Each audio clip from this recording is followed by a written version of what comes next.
is going on, friends, family? Crazy world we're living in.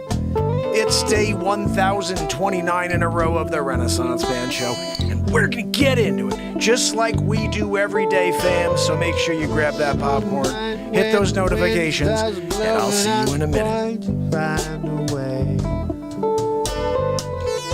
Some night when the world stops hating, we're going to find a way.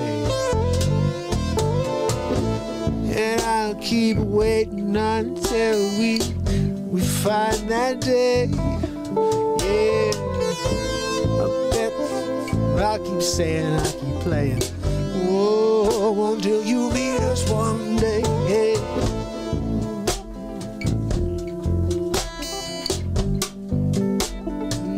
Time to stop the hate.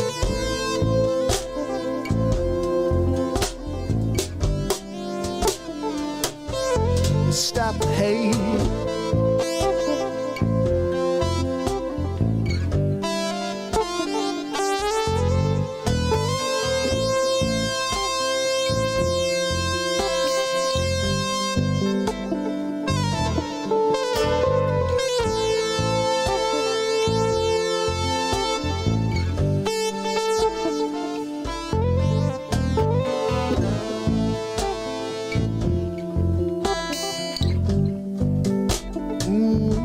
Let's stop the hate, hey, yeah.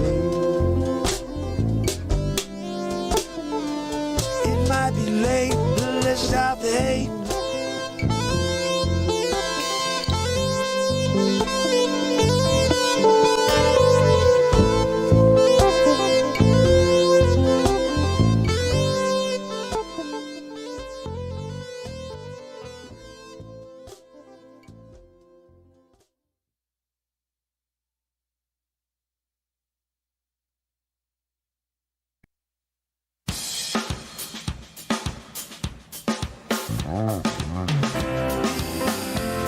It's a lovely, beautiful Monday.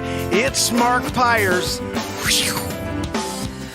And it's Renaissance Man. I'm here to ease my mind and help my living. It's Renaissance Man. It's the daily variety show Mark Pires Renaissance Man. I'm here to connect with you, to amplify your current state, and I'm here with you on day 1029 in a row of the Renaissance Man Show, and we're going to get into it, just like we do every single night, fam. We had three episodes of Three's Company yesterday, and we're going to do some more tonight. I already grabbed a couple of scenes, so we're going to just see what happens, but man, I'll tell you what, the first one of the three came out great. I haven't had a chance to work on the second two yet, but that's because I'm working on a song for you guys. Yeah, no, Zabrosk, it's a good one. He said, is it a good song? Zabrosk, we only try to write good songs. What are we talking about here? I'm not going to release a bad one. Oh, yeah, look, he came out with one that goes... gold record. Yeah, Zabrox, that would be the one that actually goes viral. Yeah, not the ones that are good. Yeah, you know. Anyway, look, you know, Zabrosk, why don't you take it down a level? You know, you got your woohoo coming up? Give me a break. I need to do my thing. Gotta intro everybody. Renaissance Man Show. You know, when you're doing it, 1,029 days in a row, and you got a sidekick like Matt Zabrosk throwing a woohoo at you. At the end of your intro, I'm sorry, you're off to the races. How could you have a bad show when you got a woohoo like that? Right? You guys know what I'm talking about. I always say, like, musicians who play in front of a lot of people, if you have a bad show, you're terrible. You shouldn't be playing music. You should be, like, sitting at home playing video games. Because if you get anybody giving you a woohoo while you're playing music, you should be floating on the freaking clouds. I'm just saying, you know, it's something you should consider if you're going to be doing a situation like that. Get on the freaking clouds, you know what I mean? I'm going to see if I can do a little switcheroo. Hold on. Just need a little bit more light. You know, we need a little more light while we're here. So, guys, we're kicking it. It is Monday. I don't know. I think we should do a little bit more of the Three's Company. I have a thought here, and this is just my mind always taking these things to a new level. But I think what we're going to do is take all of the Three's Company episodes, and we're going to make a movie for this Friday night. And it's going to be... The good thing about this is you're going to see all the little there's little mini movies, and then we're going to have a full movie, and there's going to be in-between cutscenes that you won't know about until the actual release on Friday. So that'll be something I do on my own on the side, and you'll see a little extra goodies on Friday when they all come together into one movie. But I'm thinking right now we already have about 40 minutes of Three's Company. And we're going to do some more tonight. We'll do some more tomorrow and maybe Wednesday. And then Friday, I'll be able to edit this all into one movie. We'll have our second feature film, Three's Company. Zabrowski, you're up, buddy. Let's get it. All right, I'm waiting for it. Woohoo! Again. Like every time, bud, you hit it. You hit that note. It's that one note when you do the woo like that. I can't do it. That's why you got the Grammy and I didn't. No, Joanne, you definitely can't do it. She's like, I can recreate the note. You freaking can't do it. You're back there George Sorosing it. You're going to do a George Soros situation and come out and be like, woohoo, and not destroy our eardrums? Cheese grater? That's your middle name, right? In high school, they called you Joanne Cheese Grater Soros. What's your last name? Soros? Any relation at all, Joanne? What are we talking about? So we have Joanne Soros as she's my executive assistant. Affleck carditis. When she goes in, though, and they're like, we're going to give you a look over, and she says her last name is Soros, they're like, come right to the front of the line, miss. We'll take care of you. We're going to make sure you're good to go. Any relation to Soros? We got to be careful. As soon as they heard your voice, they're like, definitely, his daughter has to be. All right, Joanne? Everybody mistakes you for George Soros' daughter. Not only because you speak exactly like him, because your last name's also Soros. You know, I didn't look at the tax paperwork. I forgot. You know, sometimes I'm a little busy with Renaissance Man stuff, you know. I don't have time to look at the particulars of a deal, like a Joanne deal, you know. You put that deal together and you move forward, you know. It's not like I'm going home and having dinner thinking about, what did I put into paragraph 7A? You know, I know what I put into paragraph 7A, but I don't remember that thing about her last name. So we do know now, Joanne Soros, she has a quadruple heart situation. We're dealing with it's called, at this point, they're almost putting it like in a good light. It's weird. They do this. Like, you know, CNN and all these companies, they try to make it seem like it's a good thing. They called it magnificent carditis. I was like, are you kidding me? You're calling what she has magnificent carditis? That is not magnificent at all. That is a scary situation. When you're dealing with a Joanne heart that continues to expand, almost like the universe continues, you know, that's what we got going on over there. And they're calling it magnificent carditis. Now, I'm sorry, that's not really what we're going for here. We're on the cusp of Affleck carditis, and now you did a switcheroo, fake news situation. You're doing a fake news situation where you're going to just come out and be like, yeah, Joanne Soros, she's got a magnificent carditis. It's a freaking awesome thing. That's you. That's you guys, CNN. And like people tuned in and they're like, oh, I want magnificent carditis. They're thinking they got to get it now. Get in line, bugaboo style. I'm sorry. You don't want to go get a bugaboo and then get the magnificent carditis that they're pitching, but it's really Mayo. You know, she's just got an, you know, it's when you get 4 bugaboos and within a 2-week period because you didn't know, you passed out. The first one, doctor walked out, nurse came in. This one needs a bugaboo. Before you know it, Joanne's got some really messed up stuff going on. You know what I mean? But she gets carte blanche, walks in. I'm Joanne Suarez. Come on in. Here you go, Joanne. How's your father doing? How's your pop doing? You know, Joanne sometimes will go with it. She'll be like, he's doing well. But she'll be like, he's doing well. Joanne Soros back there. Hey, Joanne, let me ask you, if you were to do a woohoo, would you do like, can you do a by Menon at the end? Because I want to hear that. I'd prefer you do a by Menon in your disgusting tone voice that you got going on. Sounds like you've been smoking cigarettes since you were 3 months old. That's what we're dealing with. If you could do that for us, a woohoo, wow, like that, I'm good. I don't want you trying to recreate a Zabrowski woohoo. That's a Grammy winner. That's a Grammy winner. You don't, disrespect Grammy winners by going in right after them and being like, oh, I could do it too. Go file the Zabrowski file. Put it back, okay? And let's get to the show. And stop with the friggin' wheezing. Right? I got a message from Kibo. Kibo is like, can you please tell Joanne to stop her friggin' wheezing? I was like, I know, Kibo. I know. Rob was like, can you do me a favor, Mark? Ask Joanne to stop pacing in the background and filing. I'm sick of hearing all the filing. What happened?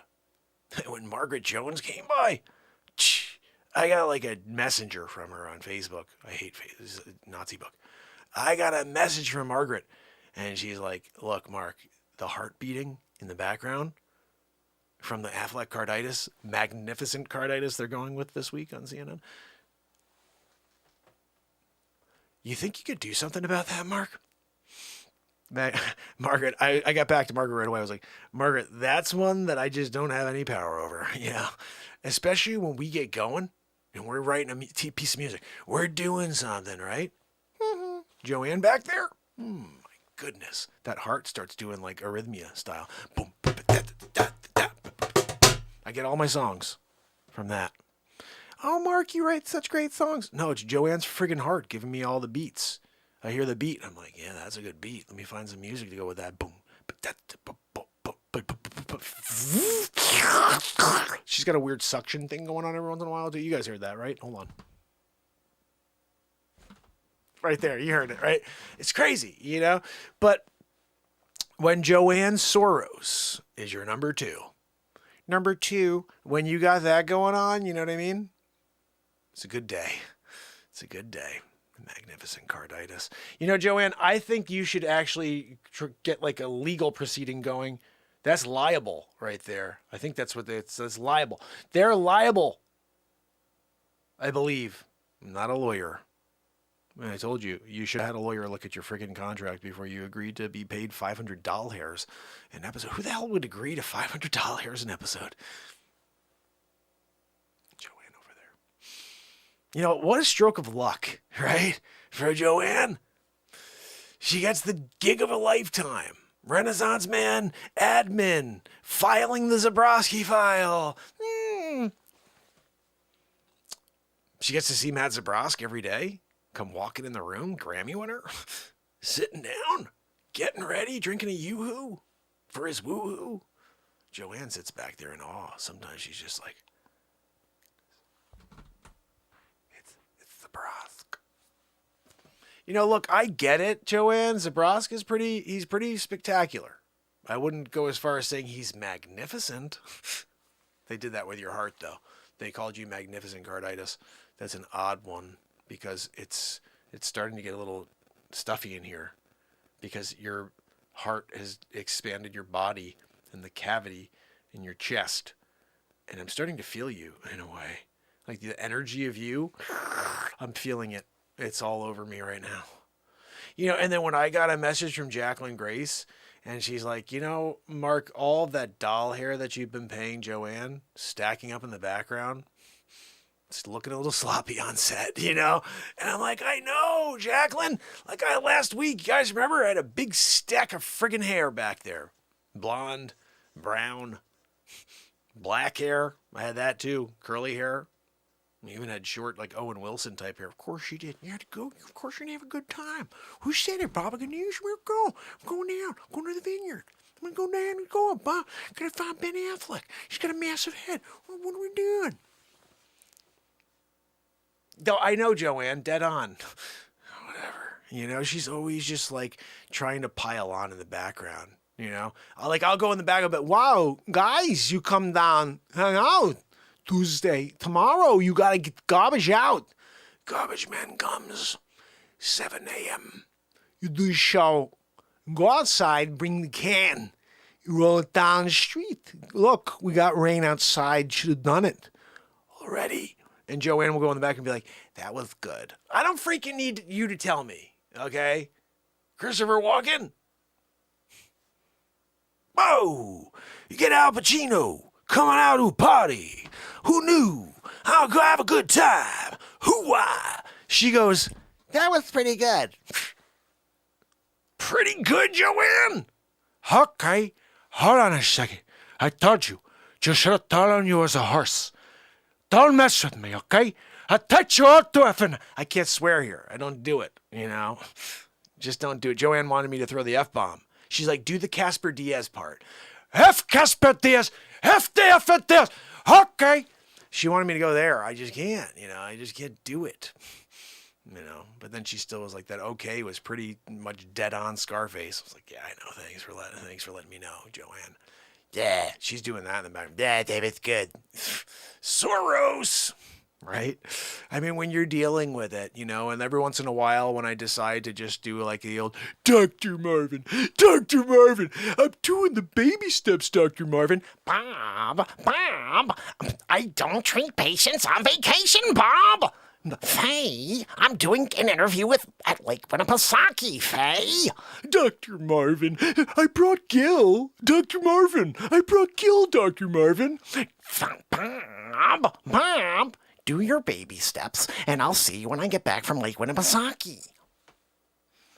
I know, Joanne. Richard Dreyfuss, dead on.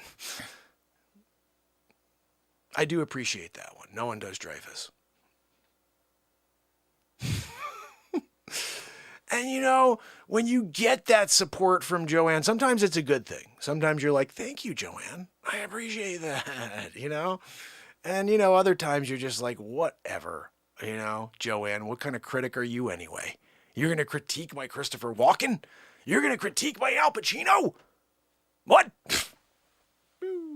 Right? I don't even think that makes sense. And then she's like, oh, you know what? Can you do Justin Trudeau and just pretend that maybe you're like, I don't know. Maybe you could think that you're in like the movie Taken 3 and instead of being Justin Trudeau, you're actually Liam Neeson. And you're like, my fellow Americans, my fellow citizens. And you're like, wow, that's Trudeau and Liam Neeson all at the same time. What are we doing over here? I have a specific skill set and I'm coming after you. Make sure you take your bugaboo. Joanne said that was a dead-on Trudeau / Liam Neeson. I'm like, I know, Joanne. I appreciate that. Oh, Mark, if you do, sometimes you'll do Trump, and I'm like, nah. Really? Are you freaking kidding me? Are you kidding me? You're winning big league? I'm down in Mar-a-Lago. I got Melania. We're going out to play 18 holes. Tomorrow, we're going to start a new friggin' social media platform. It's called Truth. Yeah, I know you've never heard of it. Yeah, 4 years without it. We're finally bringing it back. Yeah, it's like the friggin' plague. Oh, we have that right now, right, Melania? That's right, Dr. Weasel Fouch. When we get a Weasel Fouch situation going on, we're not winning big league. No, not at all, Melania. I know, Joanne. Trumper. When you do a Trumper, the whole world stops. The people that like the Trumper and then the people that hate Trumper. They're like the double people stop. Like, is that the Trumper? No, it's not some idiot doing Trumper. No, I know. There's the complete antithesis, the opposite, in order to balance things out. Look, my Aunt Judy told me I should come down and go to the Oval. I got to find Kamala Chameleon. We're going to have everybody do a mandate. You got to throw it in your shoulder. Look, it's safe and effective. I talked to Dr. Weasel Fauch. He told me everything was on the go. Joe, are you freaking kidding me? No, I know, Joanne. I liked doing the back and forth between the Trumper and Biden as well. That is one of my favorite things, too. You know, Joanne was just like, that's my favorite when you do that, Mark. I know. Look, it's a good thing for all, Joanne, right? I mean, when you're sitting there and all of a sudden you're like, I just can't get enough politics, right? That's what we're all saying. And that's why all we do 24/7, you know, 1,029 in a row is like 4+ hours a day of politics here. That's what we've done, you know, because that's what the world needs right now is more crap, right? So no, Joanne, that was a joke. It's called sarcasm. Sometimes she doesn't have like a sense of humor, you know, so sometimes she takes my sarcasm as truth. She's like, oh, really? No, Joanne, no, not really. You know, it's sometimes, you know, I'll mess with Joanne. I'll call her up and I'll just be like, hey, Joanne. And she'll be like, oh, who's this? You know, and then I'm just like, okay, she doesn't even know who the hell I am right now. And then I know I got her, you know, and I'll just throw something random at her. I'll be like, Joanne. And she, hello, this is the Renaissance Man studio. Joanne, this is Byman. Wait, who is this? This is Byman. Did you say Byman? Yes. Oh, hi, Byman. How are you? You know, Byman got through to the Renaissance Man show. Joanne let him through. Hold on. We're going to bring him in. Byman, how you doing? Yeah, no, this is Mark Pires, Renaissance Man. No, seriously, you're on the air right now. That's not polite. No, I didn't let that on the air yet. I was censoring you to see if you were that guy. You know, so you're that guy, right? The moment I tell you you're on the air, you're like, mother effer, yes and this, you know, I got a little bit of a tip for you, okay, Byman? If you're going to do that, be funnier than the show. Okay, that is a tip for you. I have people, they're like, I'm going to say a really, like, just a disgusting word and it'll be hilarious. I'm going to drop the F-bomb or throw the N-word out there. It's going to be hilarious. And then you realize afterwards that you look like a moron because you're not funny. Yeah, that's right. And like when you attempt to be funny, but you're not funnier than the show, then you should just stay home, buddy. You're like not even the sixth man on the bench. They don't want you. Didn't even make the team. No. You tried out. Byman. You know, you were like, hey, I'm a really good point guard. And when you went out, you couldn't even freaking make a layup, Byman. You went for a layup and you were the guy who hit the bottom of the rim. You know, that guy. That's you, Byman. You're like, oh, look at me. I can do a cradle like Michael Jordan. You threw the ball into the other gym. We didn't know how that even happened because you put it through the window. Like the gyms were separated by glass. You went for like a baby hook and somehow you friggin' vaulted it through the window into the other gym. You were the worst player I've ever seen in my life, Byman. Yeah. And then now you're going to be like, I'd be funny too.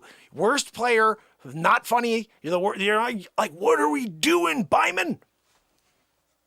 Yeah, no, have a good night. You know, sometimes you got to leave it on the doorstep and let them open up the door and be like, holy freaking cow, this guy dropped a humongous, like, caribou poop in a bag, lit it on fire, Adam Sandler style, and then you came running out. You're stomping on it. Adam Sandler.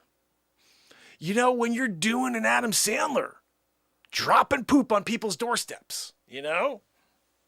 Joanne, that you would not be able to do because if you exert too much energy, that friggin' magnificent carditis you got going on, I'm still going with Affleck carditis. You got an Affleck carditis.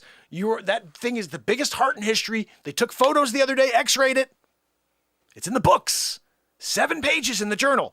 There's the atria, whatever the hell the freaking thing is. They went by like each of your, your ventricle. They went in there. They did it.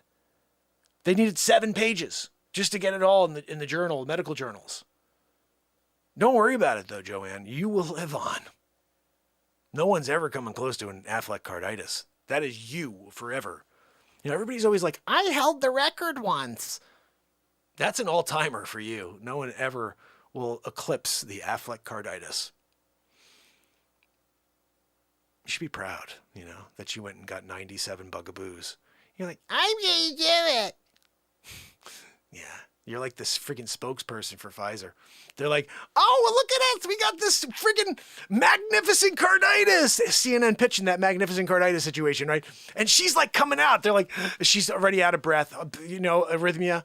She took 3 steps. God, the heart thing's, that is not good. They got the jaws of life going. They're also sitting there with like the paddles. So clear. They got to keep her going because the shoot is coming up, right? She's got to go there for the shoot, the Pfizer shoot. Look, it's safe and effective. They throw her out there, the magnificent carditis. Wheezing her way through. She brought the Zabrowski file as well. She was holding it while she's there for the photo. That's Joanne for you, I mean, when you got, you're there now. You're George Soros' daughter. Well, I know you're not, but I'm saying you're pretending because you sound exactly like him. Your last name is Soros. And you got the bugaboo like it was cool. You were like, I'm so excited to go get it. And then they just kept giving it to you. Like, this one, look, she passed out. Give her another bugaboo. Maybe the reaction, well, she should get another one in order to counteract the reaction. Then when they give you the third one within 30 minutes, just to see if maybe that would do anything. That was her first step when she got the giant carditis. You don't want to deal with someone with giant carditis. You eclipse Mayo.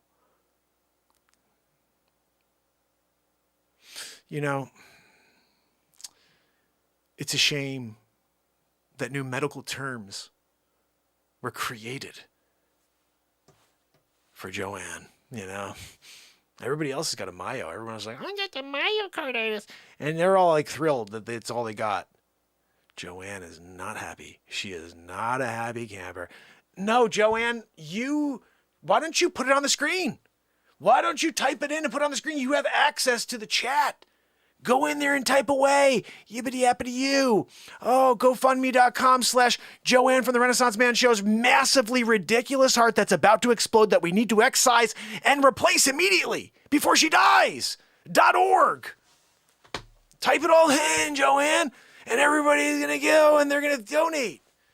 Hold on, let's go see where we're at today. Joanne, you're up to $5.13. You're killing it. I think that's enough for a Milky Way. And maybe you can go to CVS when they've got that Thursday deal where it's like you buy one, you get one free. Or you got to buy 2, you get one free. You know that one? You're going to probably have to buy 2 to get the third free. They usually get you there. It's not usually like 1 for 1. It's like you got to buy 2. You got to make an investment. When you invest in a double-decker, they hit you around with that third one. Joanne, you got to go on Thursdays. Go pick it up, And, maybe you'll get lucky and today you'll get some more donations.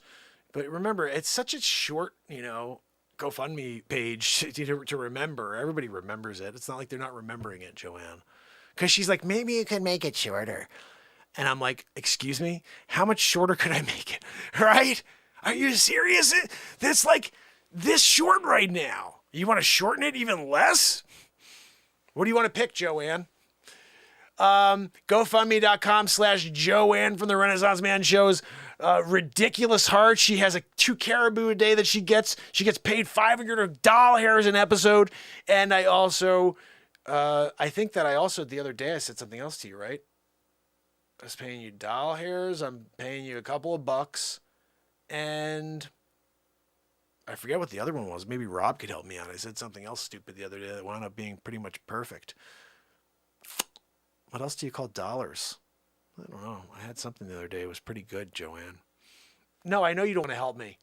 You don't want me to to hurt your feelings anymore. You did that to yourself when you decided to go and get a bugaboo. 94 of them. Case study back there. We got a case study. I'll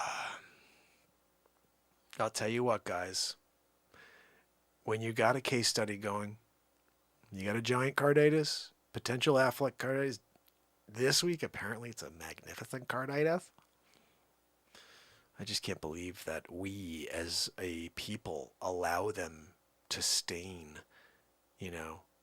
real news like they've done, and just say, okay, we'll accept it. You got people in the streets going and getting in line, hoping for a magnificent carditis. The deceit, I'm just saying. There's a lot of it, and then you start stepping back from it. You're like, wait a minute. What am I going to hear? And then you can't even really say anything because you get, not killed, but they just shut you down. Nobody will ever hear from you again. Like in a cage. They put you in a jail, like essentially, but it's like more of a social jail. So nobody ever knows you exist. That's a funny thing. That's what they do. They try to hold you down to the fire.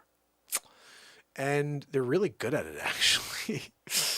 Yeah, Christine, it started raining here a few hours ago. That's why I don't know if we're going to get a full showing, guys. We'll see what happens because, honestly, we have some crazy storm that's hitting right now, and it was starting to get pretty bad earlier. So, like, I know what I'm gonna hear. I'm gonna start hearing freaking water coming through that window again back there. I think that's why we've been having Bruce Lee's great-great-grand flies. I was thinking about that. I'm like, I think that's why we had some of those little mayflies, because we had some water come through that window. But we'll deal with it if it happens. You know what I mean? So that's how we start the show. 30 minutes of something stupid. Man, out of my mind, really.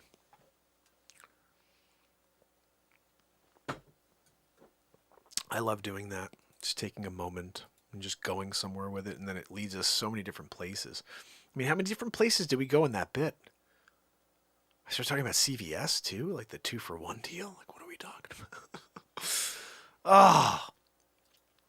That is the beauty of live improvisation. Fly Lee, I got one! Guys, that's a dead fly right there. You saw it. They're going to censor the show for doing a Fly Lee situation?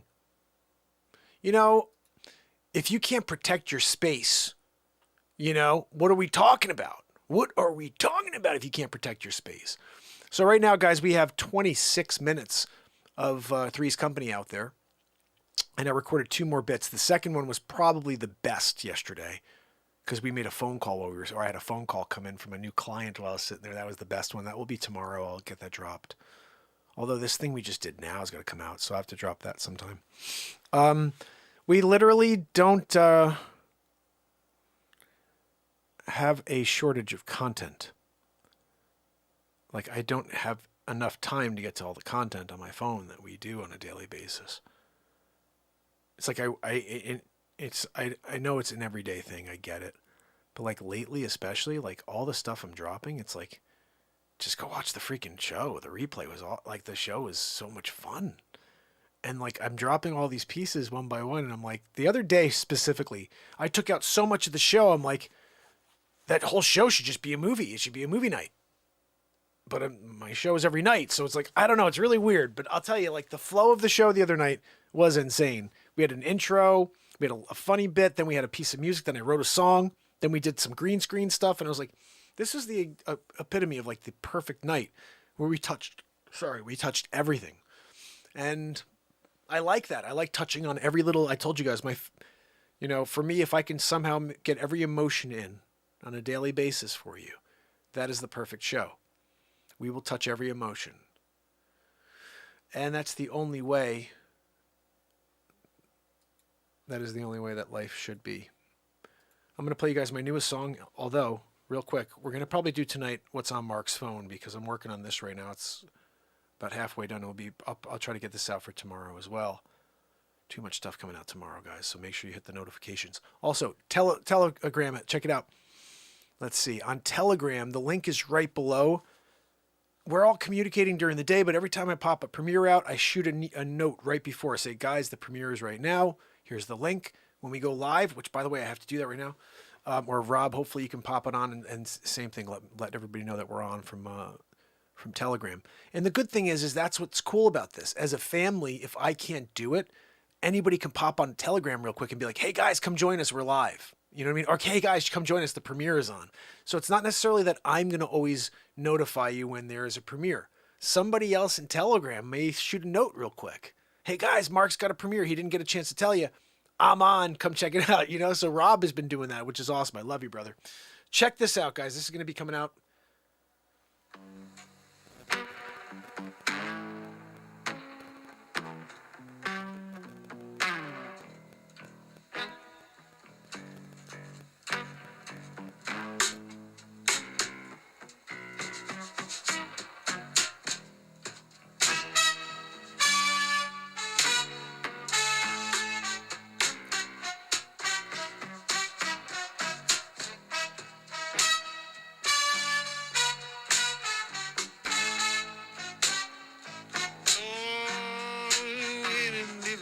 Crazy time, crazy world.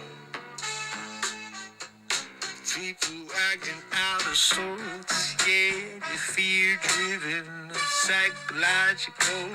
This hindrance is bringing you down to your knees. Yeah, you're praying all day long, hoping that someone's walking down from. Oh no, what did I do? They can hear the sound of your prayers, the sound of your voice. 'Cause I don't know what to do any longer, I'm losing faith in humanity, yeah. It don't seem like we care for each other anymore.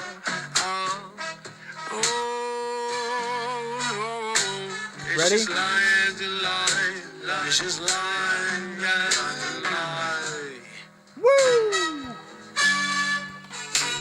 It's just stacking up the lies like a gem blocks. Yeah, someone pushed them over and yelling Jenga on the side. Yeah, lie after lie, lie, lie after lie. Woo! What? What? Are you freaking kidding me? Whoa! Another freaking killer tune. I cannot wait to release that. Oh, I cannot wait to release that one. Where is my dark spot here? I guess I'm... Really?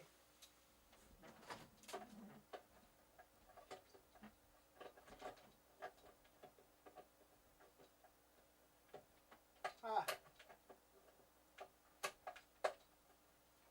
There you go. I don't know if that helps. Yeah, that helped. There we go. And a dark spot. I can't deal with it. Yeah, YouTube does not send any alerts. That's why if you do the Telegram thing, we're going to be able to connect. And I'm dropping so much content right now. So make sure you get on Telegram because YouTube, they already told me. I called them once. They were like, if you post too much, we definitely are not going to tell your subscribers. I was like, what? And then they said above that, they're like, we you know, if we consider your channel to be a spammer channel, we just basically shut it down. I'm like, I guess that's what they consider me. I post a lot. I go live every day and then I post a lot. But I'm sorry, just create so much content. What am I supposed to do? Just hold on to it? So stupid. Like, it's such a weird world. It's paradox. You know, it's like, okay, so you're plagued with creating so much that you just keep releasing stuff like all day, every day. And then you're live for multiple hours every day, creating more. Let's just shut that down because it's obviously a spamming. No, it's not. It's just real, authentic content happening. And I want to just release it all into the world because when I'm gone, at least it will be out there and somebody else can find it one day. It's a weird way I think about it, but when I've seen 0, 12, 13 for 1,029 days in a row, I'm thinking about a future generation that I won't be here for that hopefully will find all of this. I can't control anything else. I proved that. So I show up every day and we just have a freaking ball here. You know what I mean? And that's what life is about. Life is about taking this moment and squeezing something amazing out of it. It's definitely not about skipping through it, fast forwarding, putting your feet up. It's really, you got to find something to elevate you. and let's try to find something each day that elevates us. My buddy Austin earlier today came on. We were chatting offline, and I gave him the link to the Three's Company episode. And I said, buddy, go just check this out. This is just some fun stuff. You know, we all loved Three's Company. It's just a new concept, the awkward guy, you know. And it's one of my newest comedy show. Take a look at it. So he came in and said, what's up? And I was like, buddy, you got to just come and watch this one night. Come and hang out with the fam. Because the chat is awesome. Everybody in the chat is just love. And if you're in there with Deborah and Jacqueline, and you're there with Christine and Rob and Raven, and you're feeling the love, you know? And we need that right now more than ever. So, what I'm going to do for you is play this song that I think is important for all of us. Every song we write here is, but this one's pretty. It's called Let It Flow.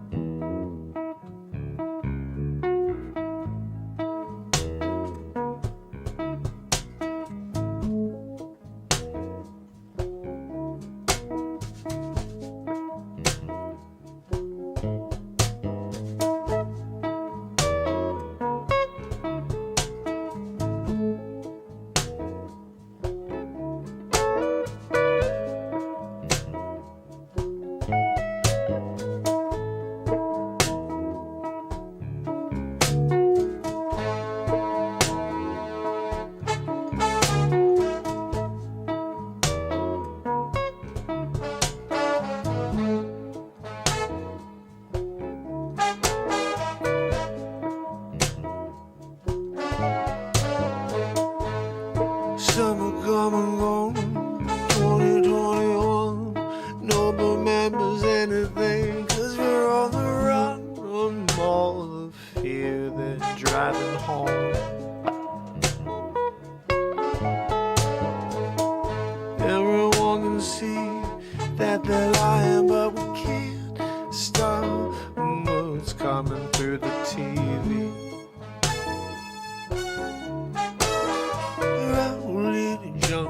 Go where you gotta rumble in.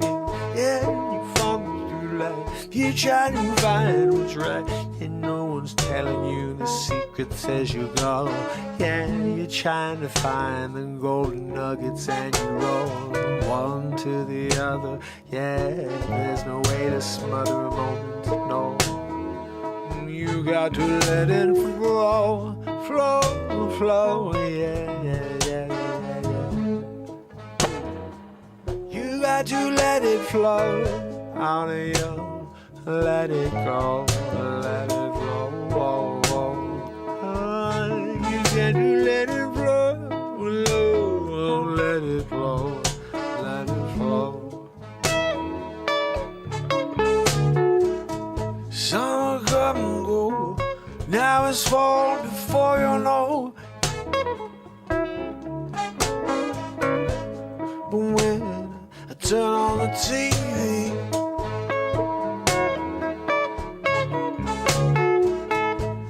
all I see is hate, division, and just hypocrisy. You can't shut it down, yeah. You got to let it flow, flow, flow, flow, let it flow. Let it flow, flow, flow, flow.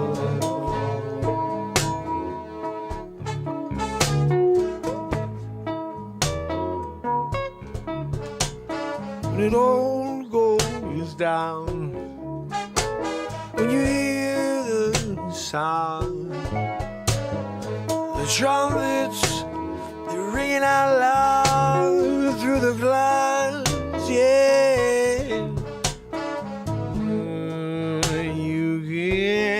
Shut it down, oh God. You can't shut it down, oh, let it fall. flow. Let it flow, let it flow. Yeah, yeah, yeah, yeah, yeah. You got to let it flow, flow, flow.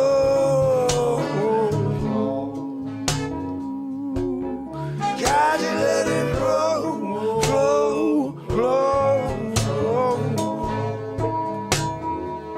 You got to let it flow, flow, flow, flow. You got to let it flow, flow, flow, flow, flow. You let it flow.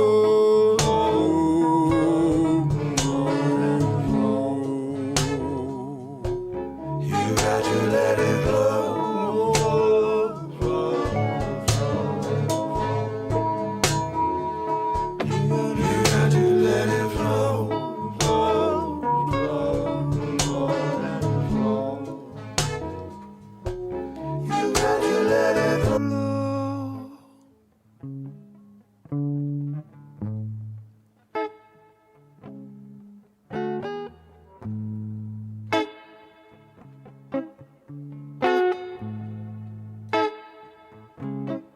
You gotta let it flow. Let it flow.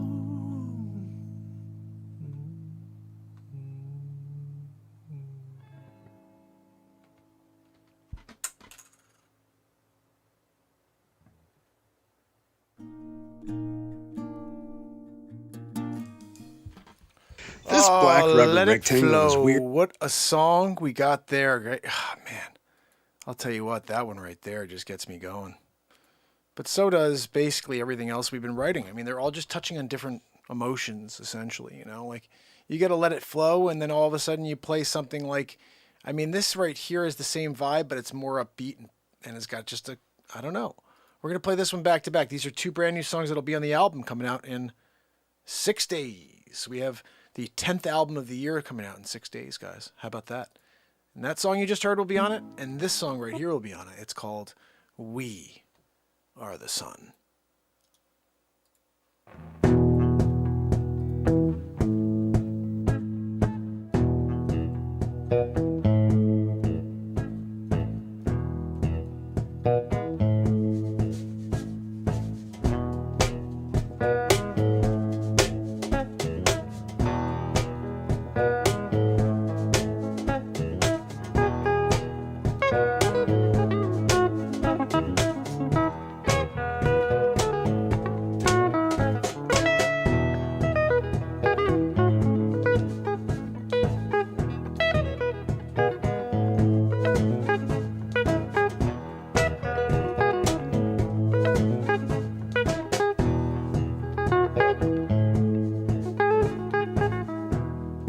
So hard to leave this place. Easy to know, easy to feel it. When you let the world's problems slip away. Sitting all alone, sitting alone under the sunlight. Feeling all that pure light on your face. We are the sun.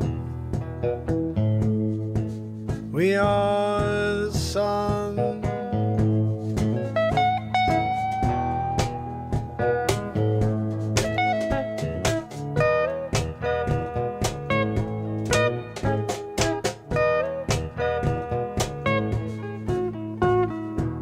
We are to be sitting in the sun.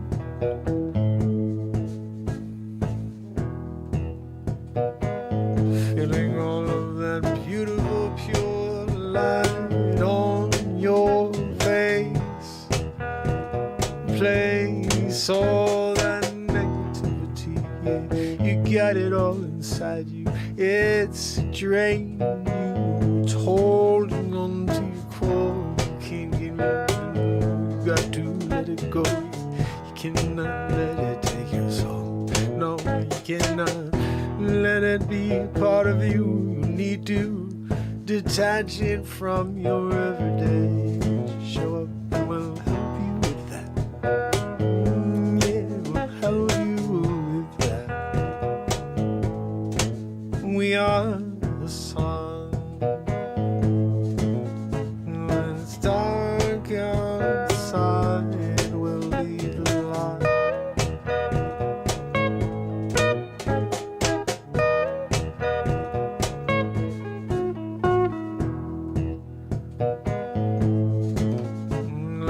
Scorching earth with darkness, and will extinguish their hatred, their fear-based propaganda, slowing us down no longer. No, they can't stop what we got here. It's bound to blow out this atmosphere. Yeah, 'cause we are the sun. Yeah, we are the sun.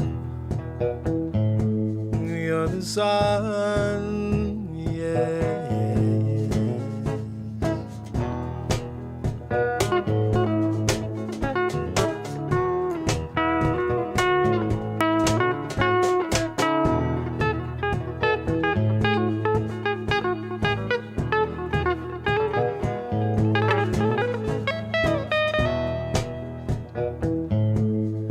We are the sun.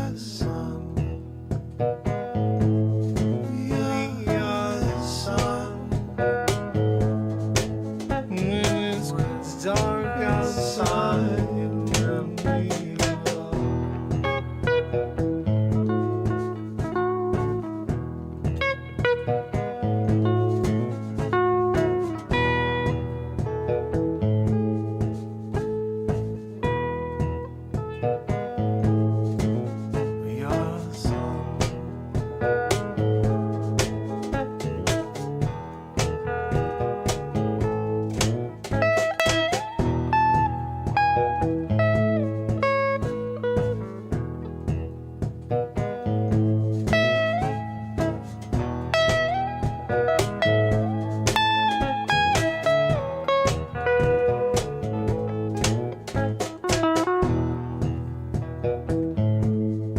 we are the sun. We are the sun. We are the sun. When it's dark outside, we'll be the light. Fire back, yeah.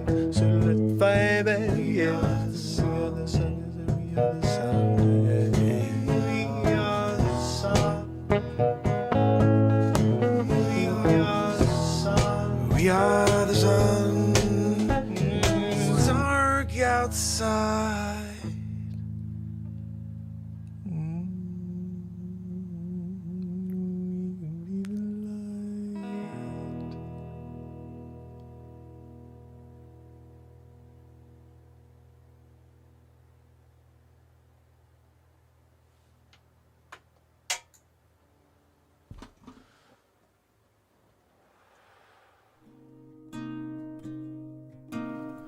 Woo! Guys, we are the sun. Nothing can stop that. Nothing can stop the positivity that we want to generate. And you know, I saw a message here from Deborah. Deborah, you're right. The people around us are the ones that drain us. That's why I think I started this show originally, as I was in a real estate office. This is December. I guess this was like October of 2019. I'm sorry, 2018. And I'm there in October of 2018. And my manager brought something up about me I didn't realize before. He's talking in an office meeting, and he said, you guys have to stop with the negativity. And he's like, watch Mark. Mark can't handle it. He goes, he'll get up and walk out of a room when you guys are being negative. And I was like, what? I was like, no, I don't. He goes, yes, you do.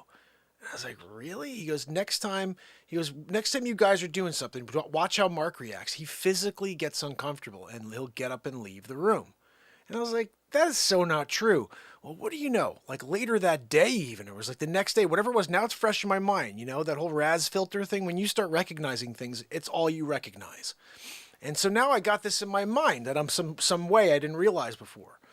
I start hearing the two people in my office going, Yeah, how did she get that listing? Yeah, she's a terrible agent. I've been doing this for so much longer. How does she even get in the door for that one? I should have gotten the call for that. All this weird negative energy, And I just got up and walked out. And I'm like, as I'm walking out, I'm like, holy freaking cow, Dave was right. I got to get away from negativity at all times. I started to uncover, I've always known I'm an empath, but I started to uncover how much of an empath I am in these, last 3-4 years. And that was a big part of it. I'd be in a room with negative realtors and it would just be killing me. It was killing my soul. And when I started this on December 31st, 2018, it was just to try to, remind people I'm a realtor. That was what I was doing. How often do I tell you guys I'm a realtor? That's how I make money. I don't make any money for what I do here. And I'm creating some ridiculous content, I think. I don't make any money for it. I make money selling houses and working with real estate clients.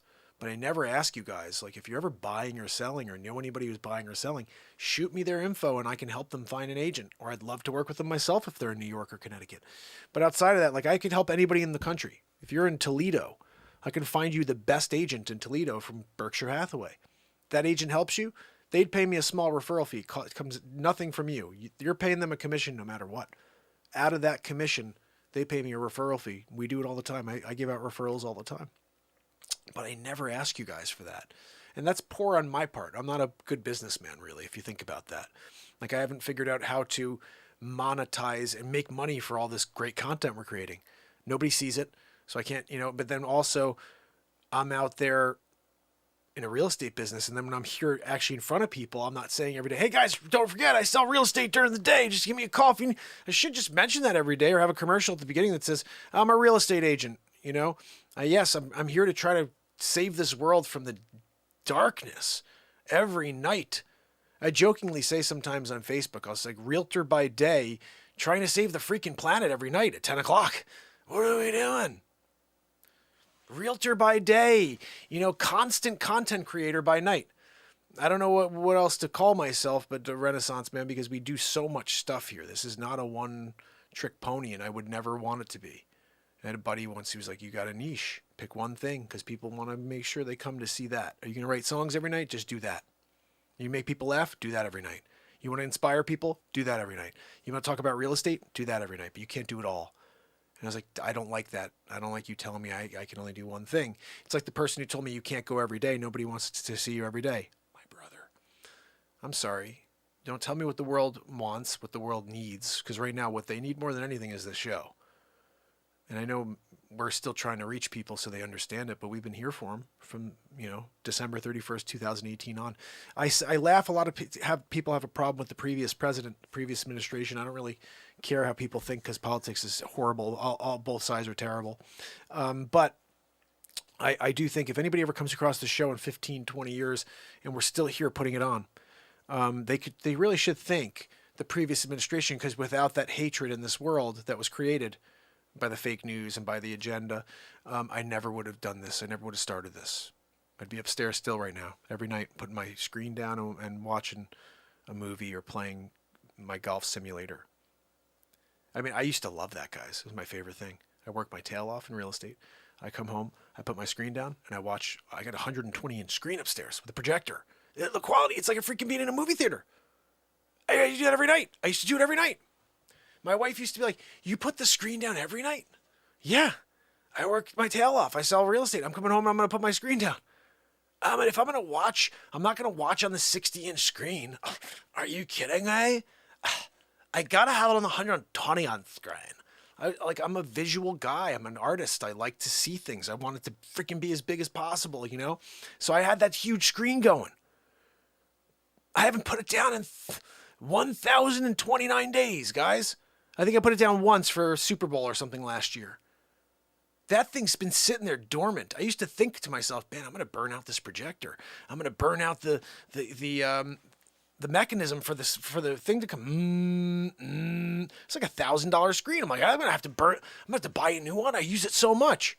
I haven't used it in freaking 1,029 days, except for one day. I don't even care. I don't care. I used to love watching the New York Giants. It's my favorite thing. I'd watch with my son. I'd be like, oh, I'm going to watch the Giant game. Oh, They were on the other night at like 9 o'clock. It was like the opening game, big thing, the big opening day, 8:15, I think it was. It was like everybody's in bed, kids are asleep, so I'm not watching with my son anyway. But I'm looking at this thing and I'm thinking to myself, oh, the Giants are on. I'm starting to walk towards the basement to come down here and do the show, and I'm like, oh, the Giants are on. It's opening game. This is the first game of the season. Oh, I freaking didn't even care. I was like, oh, that's cool. And I went downstairs to start getting ready and put something together for you guys to get ready for an awesome show.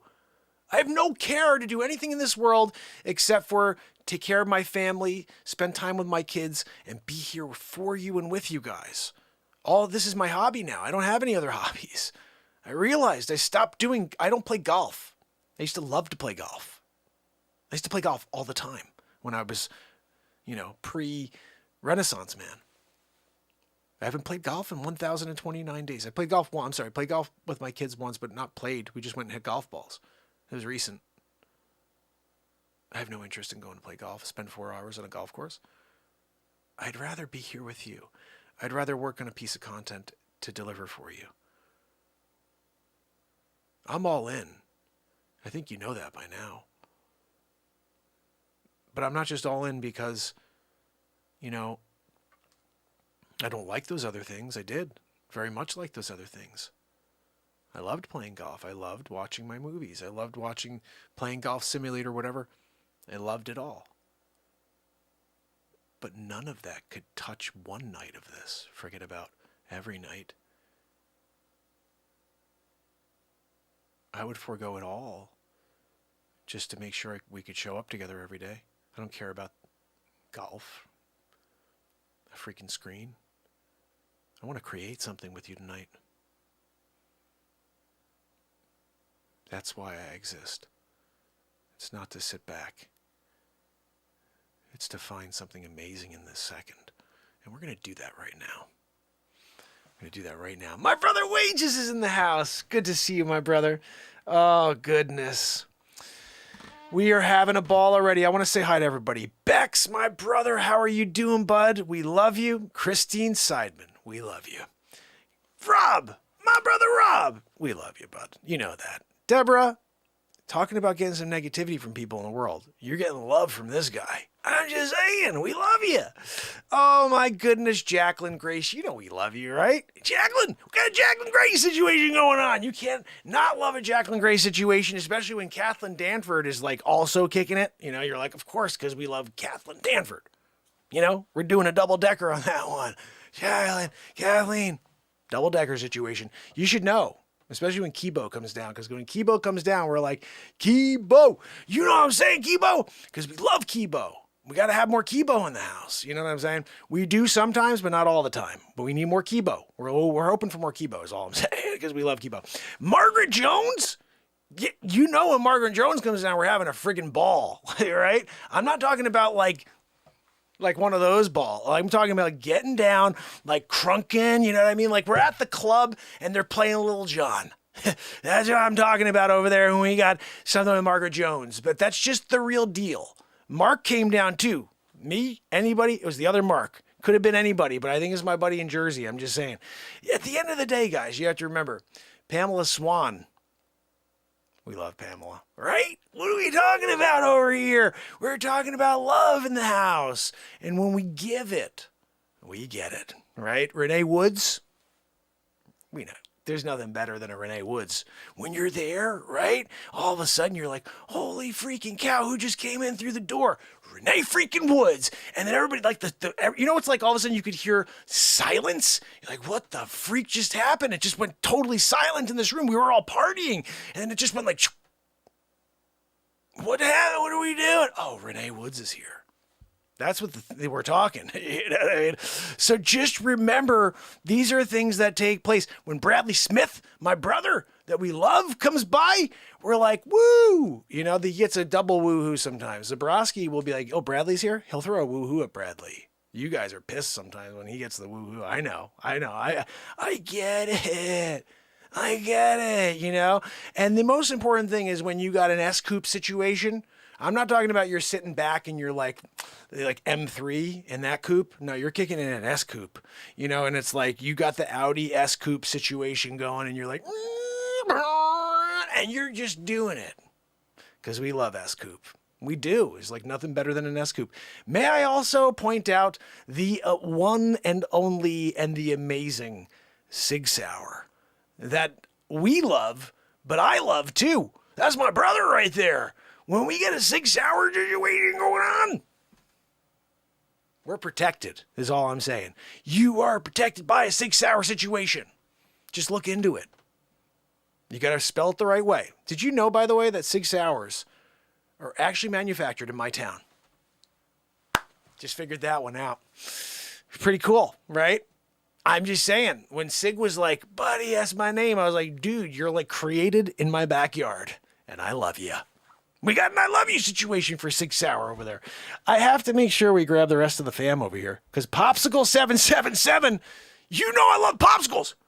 You know I got myself a pineapple popsicle. If you can't get a pineapple popsicle when you come over, summertime, pineapple's like the refreshing, flavor. I don't like pineapple popsicles. Which one do you want? Fruit punch? Whatever. You know what I mean? You're going to go down, store, grab yourself extra popsicles? I brought some. I got the pineapple flavor. Dole? I got the Dole pineapple? And you're not going to go with it? I can't figure you out sometimes, is all I can say. And could I also point out, because when we get into it and when we get to it, the reality is this entire family right here has become like a world.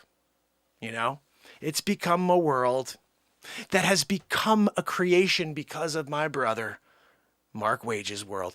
When you got a Wages World situation going on, you get a show that's just going to be popping off. You know what I mean? People are like, there's a freaking Schumann resonance going on. You're like, I know, what are we doing? CME, right? Wayne Doppler's coming out. Dr. Wayne Doppler. And it's all because we love Mark Wages. Mark Wages is my freaking brother.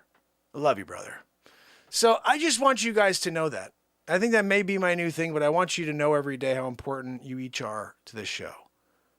And, we have so much fun here, but it's a show for all of us. This isn't just me, doing silly things into a screen. I mean, it really is, but it's about us interacting. It's about us connecting. It's about the love that you guys share in that chat. And I'm just thankful for it, and I can't wait to see, like I said, when we get to a point where it's building and people are feeling it around the world. That's what we're aiming for here. We're aiming for world peace, but just here 2 hours a day. We're not going to expect it in the real world. But if we can get our world for 2 hours a day, that's enough world peace for me.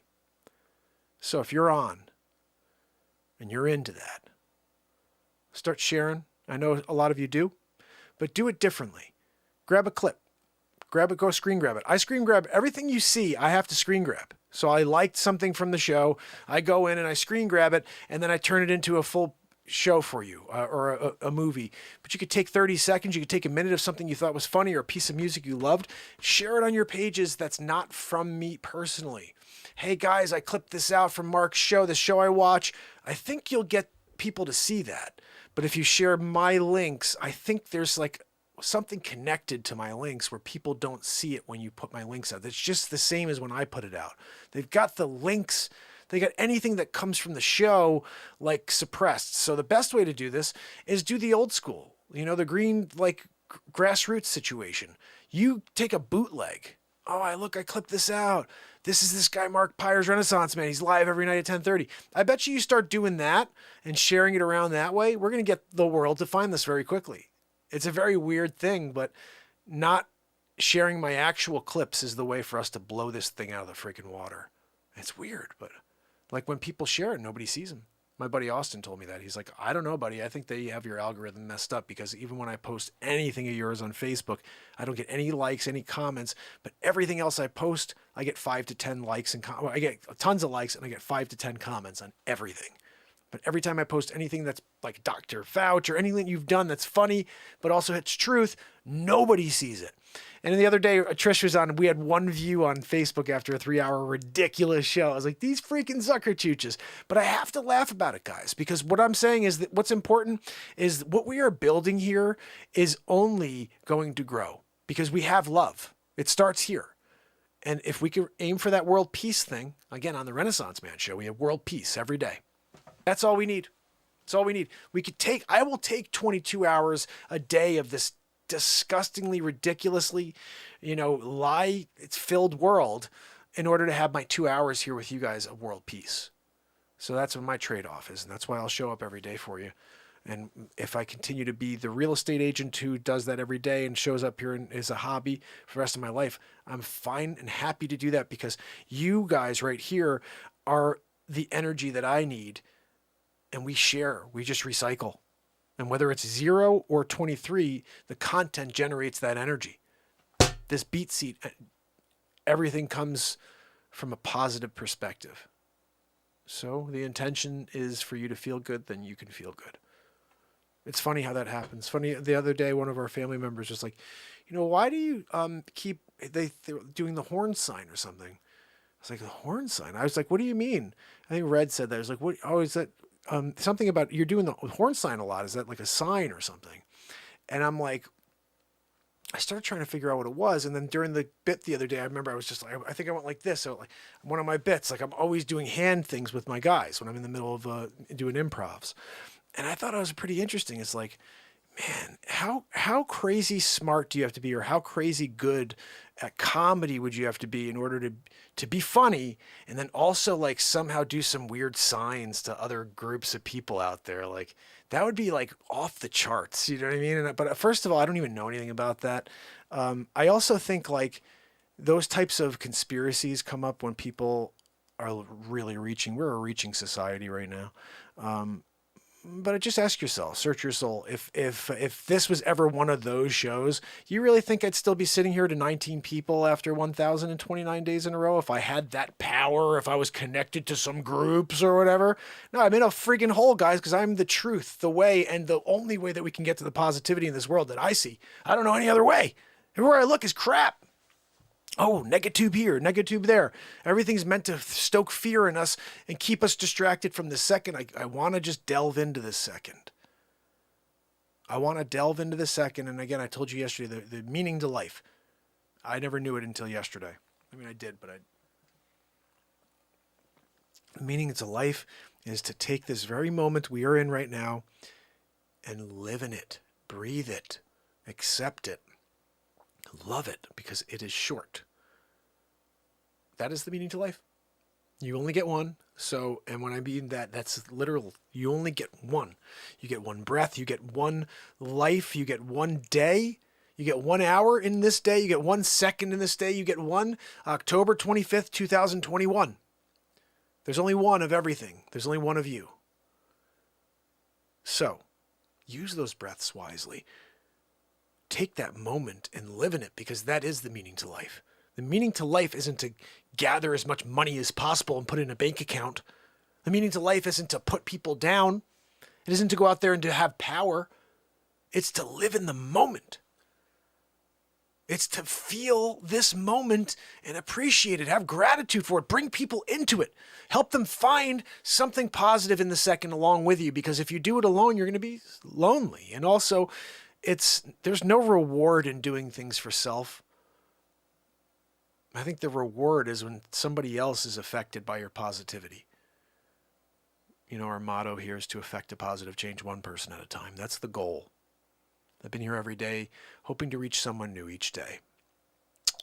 And I'm going to keep doing that. I think that's probably the reason why I'm still here. Because if I had a mentality like, I'm going to have 1 million subs, I would have quit like so long ago, guys. But I've only been here to try to affect a positive change one person at a time, not 50 million people at a time, not 1,000 subs at a time. This content needs to be created. It needs to be left. And someday, if not soon, if not ever, someday someone's going to find it. If not, at least I did it for my own, happiness. I hope that I'm doing it for the welfare of others and whenever they find it.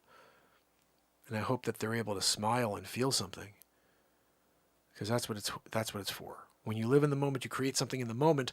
That moment should be looked at from all angles. And if it doesn't land totally, you could be like, well, that was just because it was literally in the moment. Like sometimes I'm playing a song, I'm like, it would have been awesome if I nailed that one little, like, how the freak am I'm freestyling, dude. I'm like starting to get critical of myself. I'm like, dude, you're freestyling a full song in the moment. You're creating words in the moment. You're working off a beat in your head and just coming up with the words based on its topic.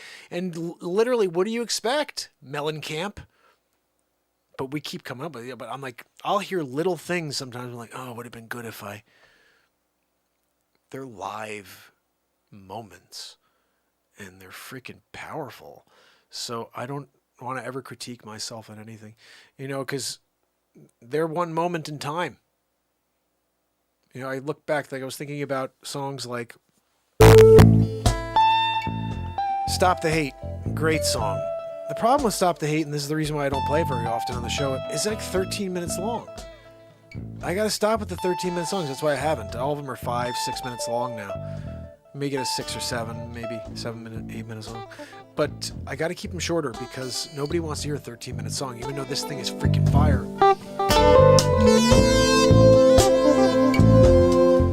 That song is fire. I could listen to 35 minutes of it.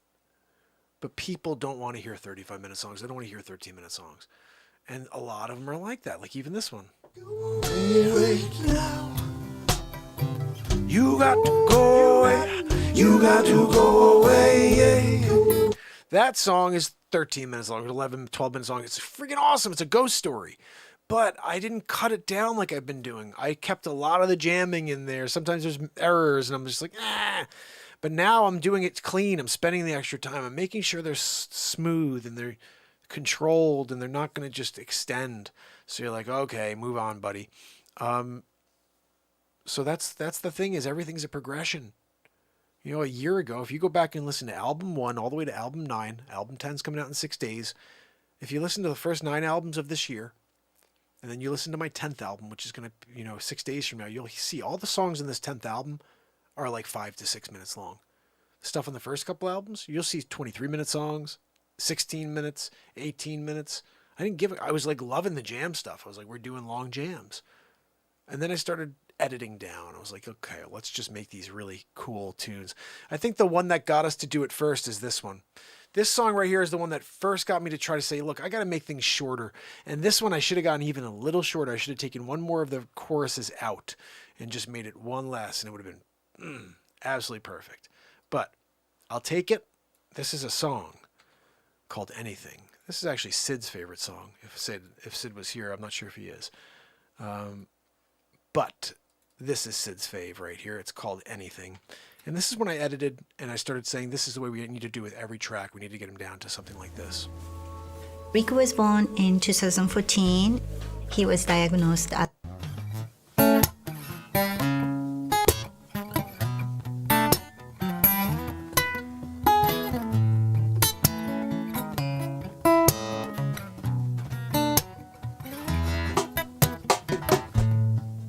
Wake up and find the sun shine and down on you.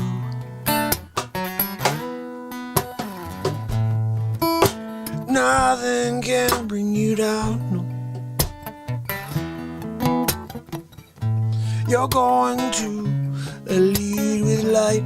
Oh, you're going to brighten up the day. Don't you leave me, don't leave me all alone. And if you stay by my side, we can make it through anything.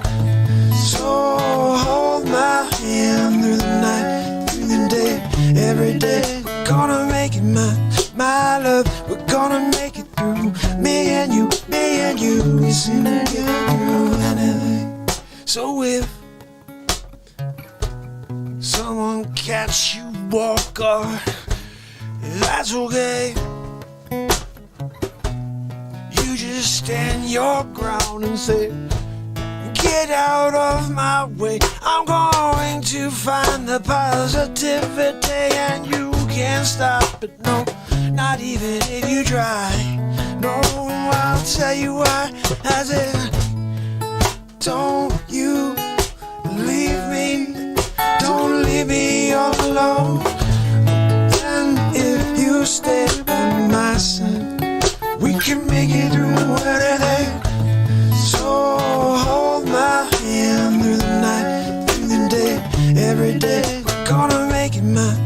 my love, we're gonna make it through. Me and you, we seem to get through anything. We can't get through anything. Let's gather around family and friends. We're gonna get down every day till the sun ends. We're gonna make the most of it, make the most of it. Yeah, nothing gonna stop us, no.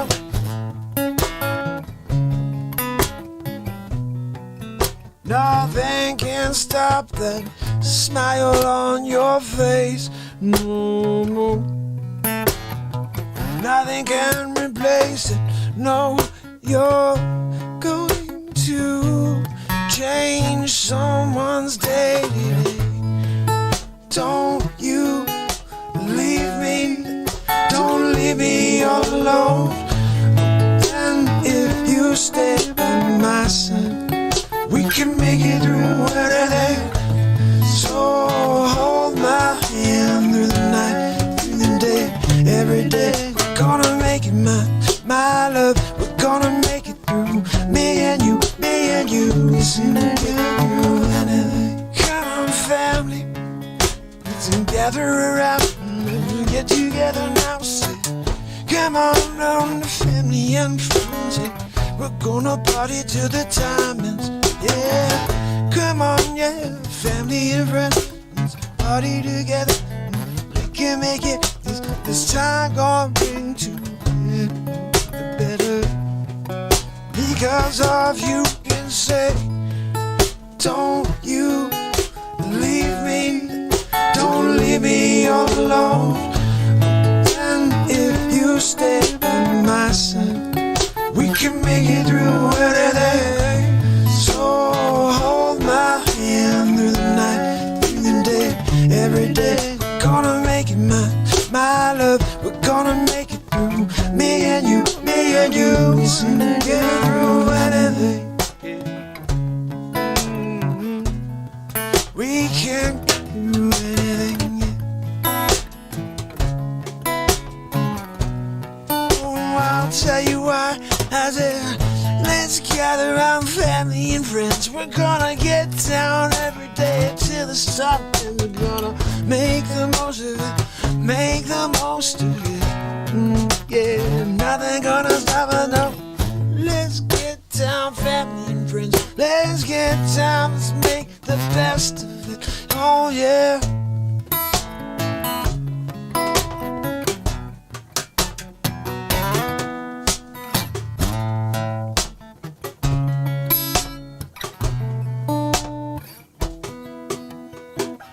Gather around, gather around, gather around, family and friends. Ooh, yeah. Gather around, family and friends. Yeah, this happiness never ends. Ooh, yeah, we're going to make it. Well, we want to make it.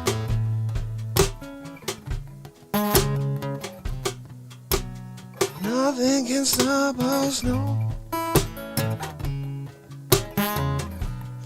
I said, yeah, nothing can stop us, no.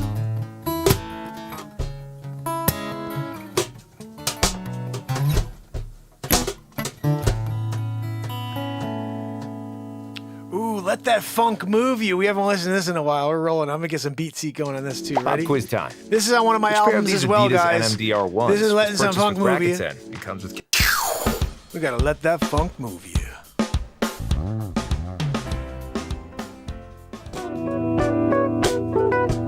You gotta let that funk move you.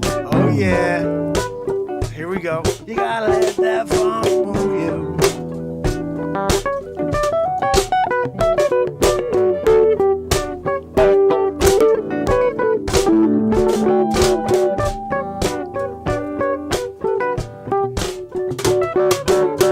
Feel the vibe, feel the groove. Let it get you up, let it make you move. Gonna take it to another level.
that funk move you.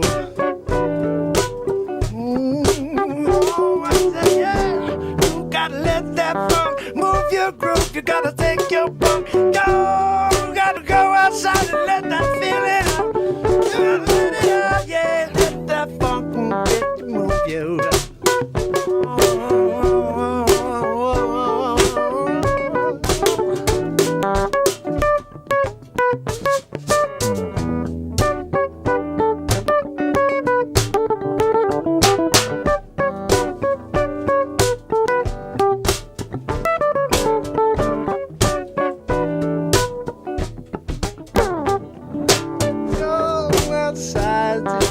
Take that mask off and go play. Cause you know this world we're living, it's gonna kill each and every one of us with their rules and lies. You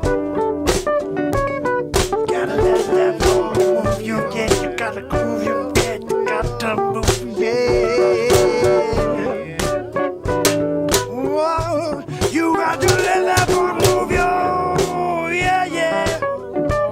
You gotta let that funk move you.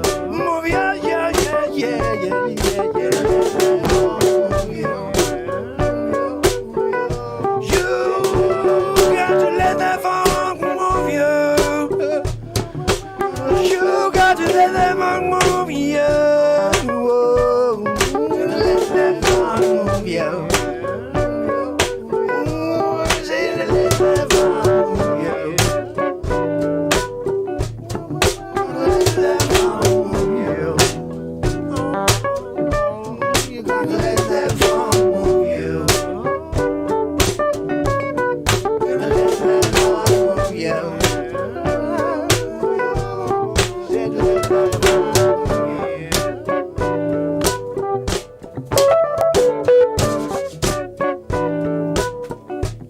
You gotta let that funk move you. Let that funk move you.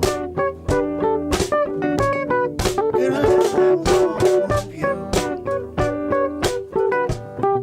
Let that funk move you. Woo! Let that funk move you. Gotta let that funk move you. Yeah, you gotta let that funk move you. Yeah, you gotta let that funk groove you. Yeah, you gotta let that funk move you. Let that funk move you. Let that funk move. Let that funk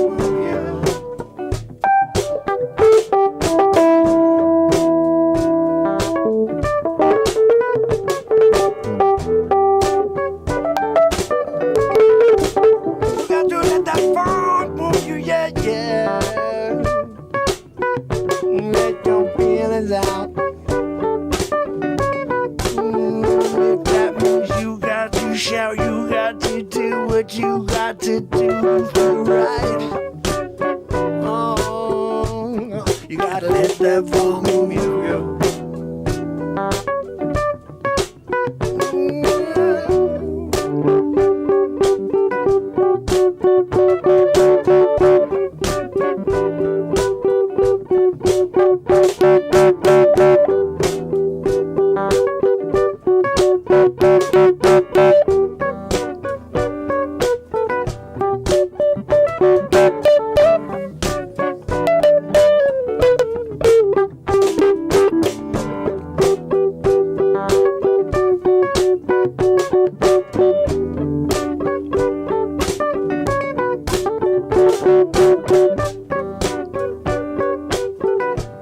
You gotta let that funk move you.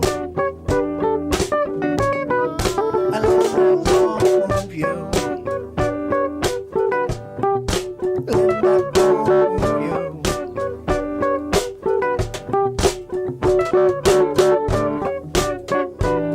Said let that funk move you. Let that funk move you.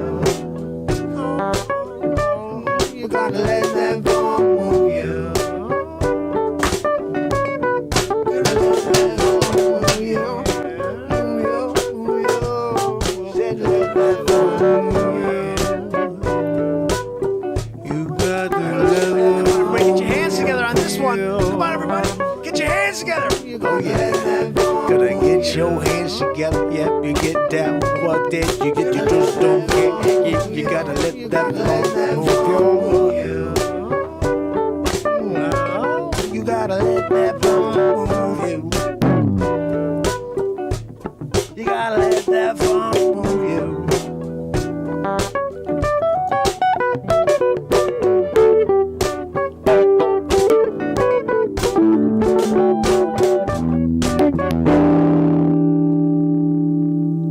You gotta let that phone move you. Oh, I threw the pick. I threw the freaking pick there. You heard it. Hold on, nah.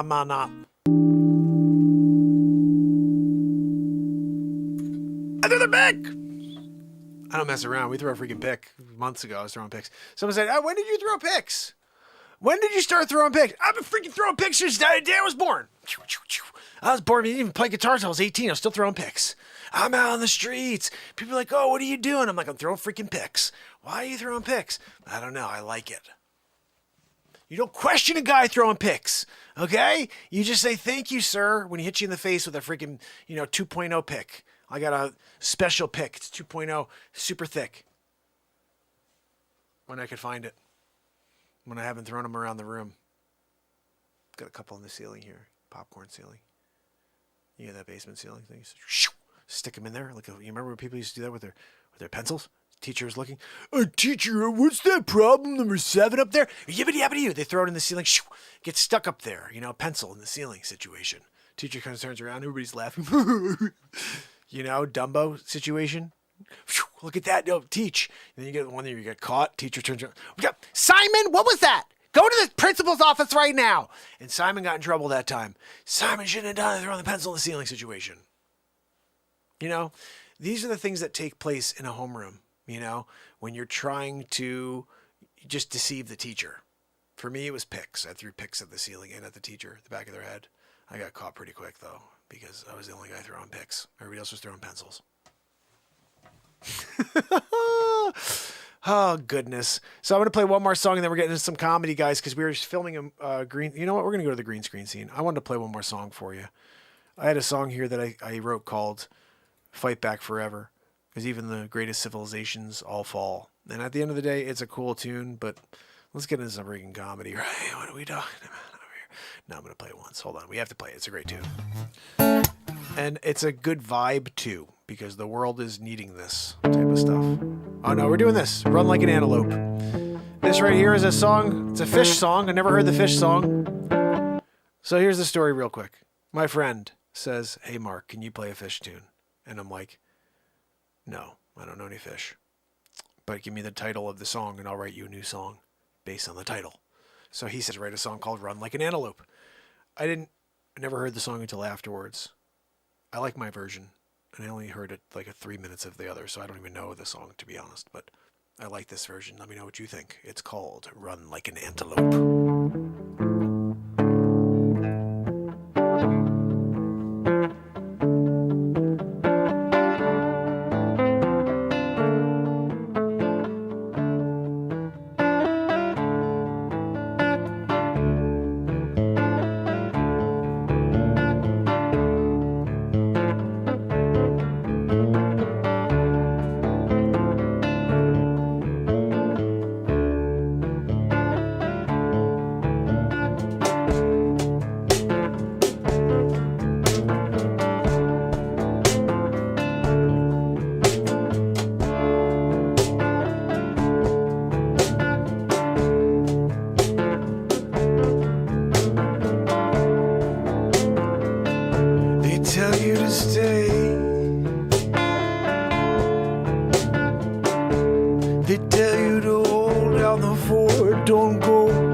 You run like an antelope.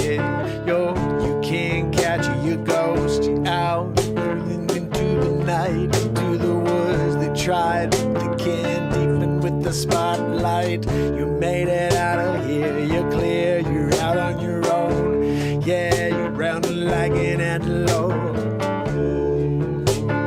Run like an antelope. You run like an antelope. Run like an antelope. You hear a noise behind you. You could swear they followed you. They're on your tail. You thought you did a good job. You led them the other way, made secondary tracks, but they must have been smarter. They saw you went back, you backtracked, and now they're on your trail. You got to keep going. Run like an antelope. You run like an antelope. Run like an antelope. Can't get him north. He's so fast. He's goes to the gold, the cloud. You can't see him now. You can't even hear a sound.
Connecticut es un buen lugar para vivir. I don't know what she's saying. Something about Connecticut. That's where I live. They must be doing a target searching on me. First of all, I thought I was using a VPN. And then I said that I was not in freaking Connecticut right now. What are they doing? How are they logging in and locking in? They're logging and locking. Clock and locking. Lock and loading. In. From Connecticut. I'm here. VPNing it. When you're VPNing it and they still are like, that's on, the VPN company at that point. Excuse me. Freaking A. Stupid automated.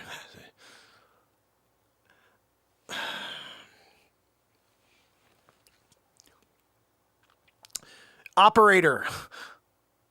No, I'm not going to freaking answer the stupid questions over and over. Operator. Operator. Operator. Operator. Operator. Operator. Operator. Operator. Operator.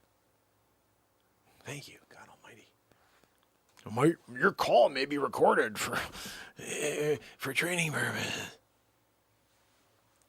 Yes, who am I speaking with? Oh, hi, Clarence. How are you?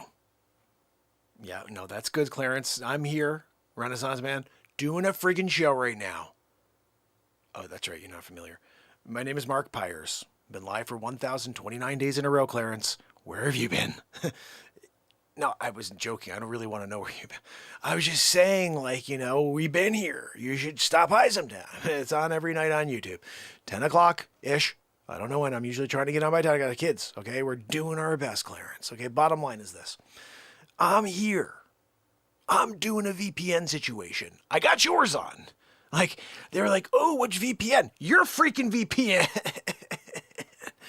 And you're not going to do the job you're meant to do. I put on, like the quadrant of friggin' Belgium. I'm supposed to be in Belgium right now.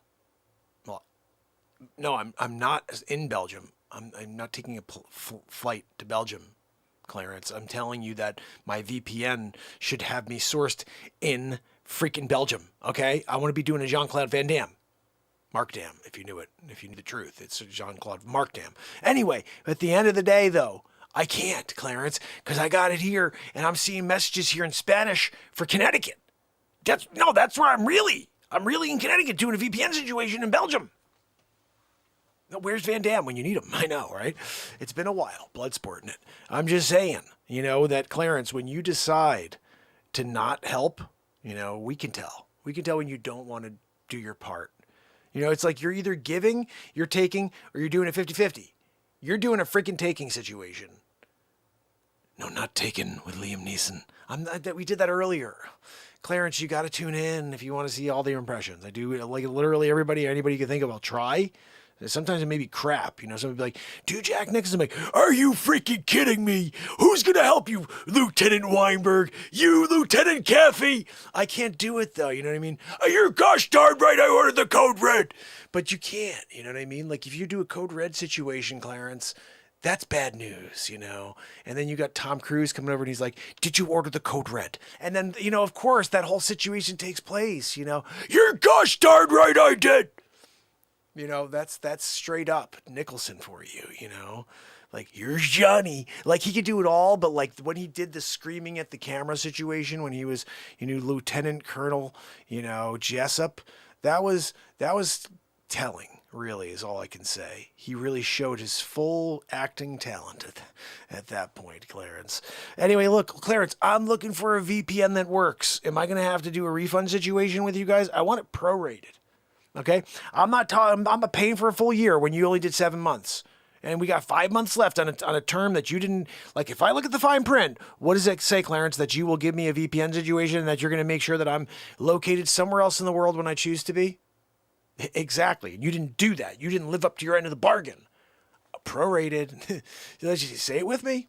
Say it with me, Clarence. Prorated. Yeah, I want some sort of refund. Put me through the superior if I have to. You know what? That's actually even a better idea, Clarence.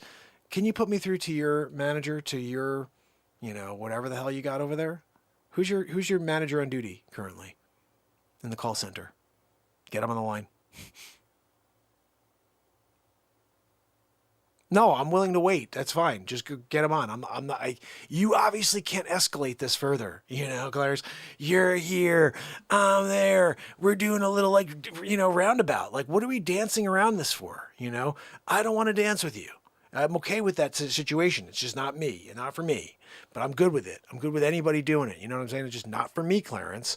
And now you coming near me and you're doing it like, oh, look, all I need is Zuzu's pedals. And like, if I look, Zuzu's pedals, I get wings. You know what I mean? Every time you hear a bell, Angel gets his wings. Like, I'm looking for one of those situations, Clarence, when you did that. I know. Look, when you were doing a Jimmy Stewart situation, I get it. Zuzu's pedals. I get it. You were doing it. Clarence, well, Clarence, I gotta see my kids. I gotta see my family. And you did it, Jimmy Stewart style, right, Clarence? And you played it you were on the bridge. You're like, oh, don't jump off the bridge, fella. Are you sure? You sure you don't want to live? Oh, I wish I never was born at all. And you do one of those old Jimmy Stewart situations.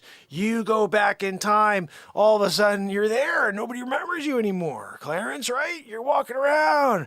You're like, oh, I'm going to go to the bar and grab a drink. They're like, who the hell are you? Get the hell out of here, riff-raff. Look, well, what are you doing? Tom, it's me, Jimmy Stewart. And they don't even listen to the Jimmy Stewart situation. They're like, no, I don't want it. We don't need you, buddy. We don't know who you were. Look, I did Bailey Brothers Building and Loans. Come and get a loan from Bailey Brothers. And they're like, no, that didn't happen. You're not that guy, you know? It didn't work out for Jimmy Stewart after that, you know what I mean? But he did get those pedals, and you got your wings, Clarence. So what about it? You got your freaking wings, right? I'm here now. We're having a conversation. I'm looking for a VPN that works, you know? You got your wings. I still don't have a VPN that has wings. You know, where are we in this situation, Clarence? I see where you are. I see how you got to the level you wanted. You're like, I need to do this situation with Jimmy Stewart. Clarence. And you're like, look, I'm going to help this guy so he understands the value of life. That living in the moment is all that matters and that you get one moment. You did that. You did a Renaissance Man show. I get it, Clarence. But now you want to take away my VPN status? Just tell people he's in Connecticut. Excuse me. I keep that very top secret. I keep that super top secret. I never told anybody in 1,029 days in a row that I'm a real estate agent in Connecticut. Never said it.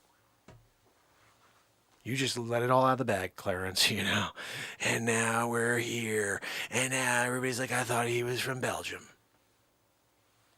Yeah, no, exactly. I've been doing Belgium for a while. I use Belgium. That's like my spot, you know. And everybody in Renaissance Man, they're all like, oh, he's from Belgium. Sometimes I'll do the Jean-Claude Van Damme accent too. I'll be, you know, but I'm not doing it right now. I'm not feeling it, all right? But I was doing it.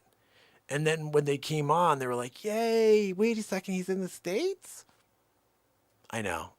Yeah, I know, Clarence. Listen, do me a favor. Prorated. Give me their guy. I told you, I'm waiting for him. What's his name? Dexter? That show was pretty awful. Did you ever see it? Like, I loved it, but it was bad. About a bad dude. I heard it's coming back. Did you hear about that? I don't watch TV, though, so. Get me on the phone with freaking Dexter. I'm waiting. Guys, this is unfreaking believable, right? I'm on the phone. I'm waiting for a Dexter situation now. Oh, I freaking hate this elevator music. It's that one, you know, the one that's like boo, boo, boo, boo, boo, boo, boo, boo, boo, boo, boo, boo.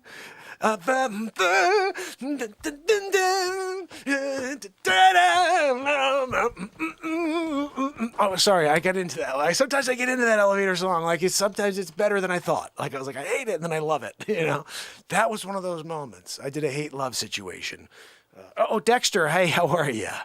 Yeah, no, this is Mark Pires, Renaissance Man. Wait, really? You're a big fan, really? You know about the show? You're that one guy? How did you find the show? Are you kidding me? Kibo told you? That's ridiculous. I can't believe Kibo told you about the show. That's awesome. So how long you been tuning in? Oh, no, we're doing one of those tonight. Yeah, we're gonna do a Three's Company tonight. So you're a newbie. Okay, so look, Dexter, maybe you help a brother out, right? I'm doing a show. Wait, you're watching right now? Are you kidding me? Why didn't you pick up the phone first then? You let me on with your stupid little lackey, and you sit there and you let me take that call with your lackey instead of picking up the call and saying, look, he's calling in right now. He's calling in. He's having an issue with the VPN. I'm the manager on duty tonight. Let me grab that phone call, help Mark out. I'm a fan of the show. No, instead you're doing it, right? You're sitting back. You're letting me deal with your lackey, Clarence. Yeah, he got his friggin' wings, apparently. Jimmy Stewart, yeah. What are we talking about over here? You know, and he did it, you know? And then you're sitting there watching, laughing at me. You're not laughing with me. You're laughing at me, which is just rude. You know what I mean, Dexter? Like, I just expected more of this relationship right from the top. When you tell me that you're a fan of the show, but then you're there watching me right now, a fan of the show? Like, you're a fan of the show to the point where you're literally one of the people in the chat right now. Which one are you? Hold on a minute. Which one are you? You're in the chat right now? What are you, Tyson? Are you Sig? Are you Raven? Are you Pamela? Are you Margaret? Are you Kibo? Are you Kathleen? I'm thinking that maybe you're Jacqueline. You could be. Possibly Rob. Do you go under the name Cognizant? Do you go under the name Cognizant? Is that your name? Maybe is your name Christine Seidman?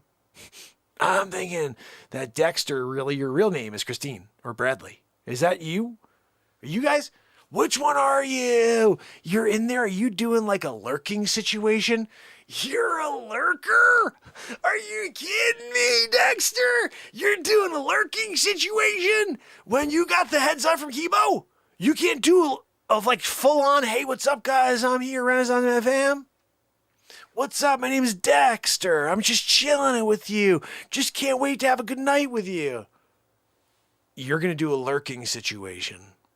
Interesting. Now, I just want help. You know what's going on. You've been watching. You heard me talk to Clarence. What are we doing about VPN situation meeting here? I don't want people knowing I'm in Connecticut. All right, I'm in Connecticut right now, you know?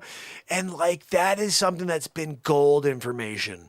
Like I even go by the name Mark Pires. Nobody realizes that's not my real name. Like it's so crazy, you know? They're like, oh, wait, is it Mark Pires?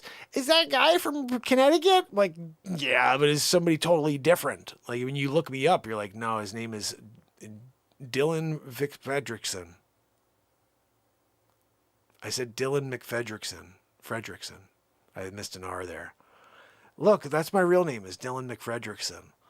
And, you know, like the Renaissance Man Show doesn't even know it, you know. No, we're on break right now. It's commercial. Yeah, they're all watching a commercial. That's right. No, look, I'm telling you, this is what we're doing here now, okay, Dexter? You get me going on the super duper VPN. You can't give me access? Just hit me with the password. Oh, are you serious? It's Renaissance Man? No freaking way. I don't need to write that down. I know that one. All right, no way, dude. That's awesome. You made your password, Renaissance Man, for the show, for the VPN, for all of them. Like, this is the back door to all of the VPNs is Renaissance Man. Mark Pires, Renaissance Man. Oh, I have to put my name in front. I didn't know that. The full thing is Mark Pires, Renaissance Man. You have to put that as the password to get into the VPN back end. All right. No, I appreciate that, Dexter. That's really cool and much appreciated, actually.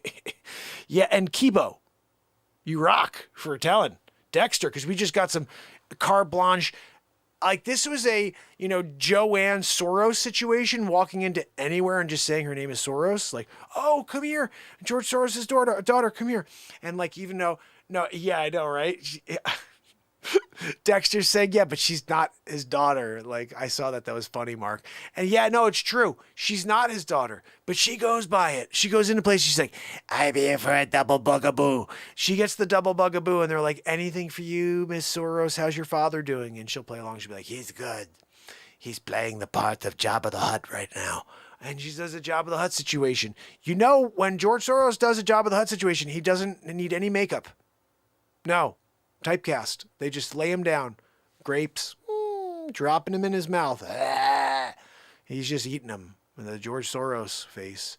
And they're like, perfect. That's perfect. You know what? We're shooting everything with Soros when we do this one because we don't need to spend 4 hours doing makeup. We're ready to go. We just go, action! And he's like, He lays there on his side. Yeah. No, I know, Dexter. I'm sorry. I'm sharing with the Renaissance Man fan. They're back from the commercial. Yeah. No, look, I just wanted to share with you that I appreciate you. I very much appreciate. Were you on earlier when I told you that I love you? Were you one of the people I told that I love you? I said I love you, and you were to give you a little backstory. So I might as well. I'm going to do that for you now because you missed it because you're a lurker. Yeah, no, I know, Lurkerston. Listen, I just want you to know something, Lurky. All right, I love you. All right. I love you, Dexter. And I loved it when you were, decapitating people in the series on Showtime. That was quite interesting. I really enjoyed your performance. Yeah. Michael C. Hall situation. That was cool when you did that. But I just want to thank you. We do love you here, Dexter. We do. And especially when you do a Lurkerston thing, like that's just interesting on your part. You know, you come in, Kibu gives you like a heads up. He's like, yo, come on over. I think we should go with Kibu, actually. I like that. It's Kibo, but we're going with Kibu. When Kibu said for you to come by, you were like, I'm going to lurk.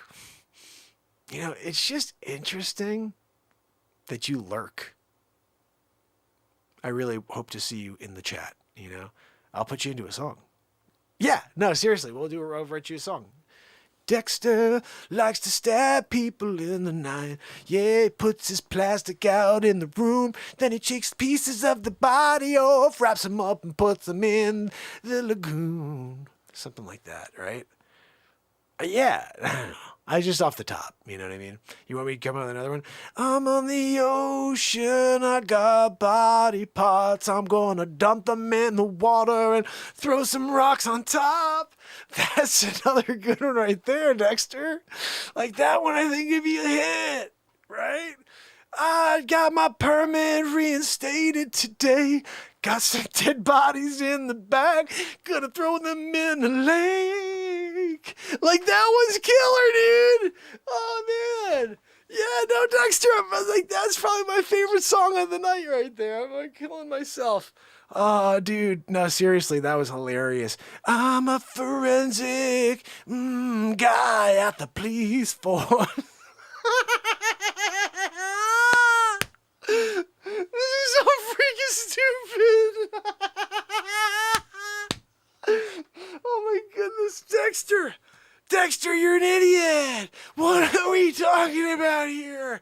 You're doing... I can't. Oh my goodness.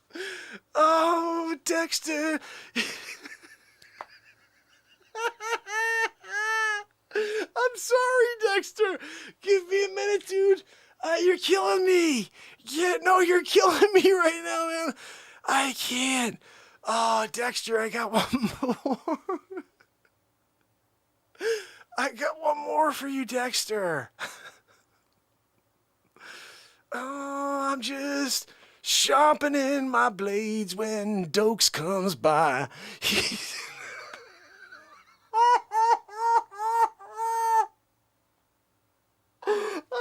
I can't do this anymore. Oh my goodness. This is so stupid. Remembering details from the freaking show Dexter right now is so stupid to me. The guy's name was Dokes. He was the detective. Why am I laughing at that? He murdered him. What the freak is wrong with me right now? Holy cow. I just can't. It's just the stupidest thing in the world, guys. Oh, goodness. Singing songs to Dexter? Dexter, I hope you're still... Yeah, no, I thought you hung up. Oh, my goodness, buddy. No, you kill me. You kill me. No, I just want to tell you I love you, and then all of a sudden I'm writing songs for you, and I couldn't hold it in anymore, dude. I'm literally crying. Oh, that's right, you're watching.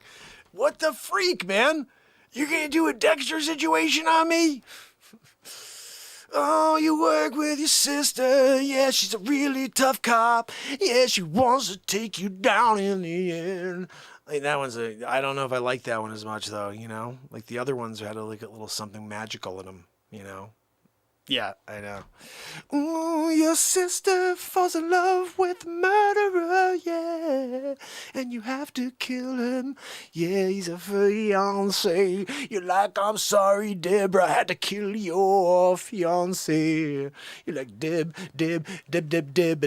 I had to kill him, dead. We had to kill him, put him in the lake, and put him down in below the water. No one ever find him again. He was my twin brother too, but we weren't real. Like actual identical twins. No, we used to call them Binky. I'm done.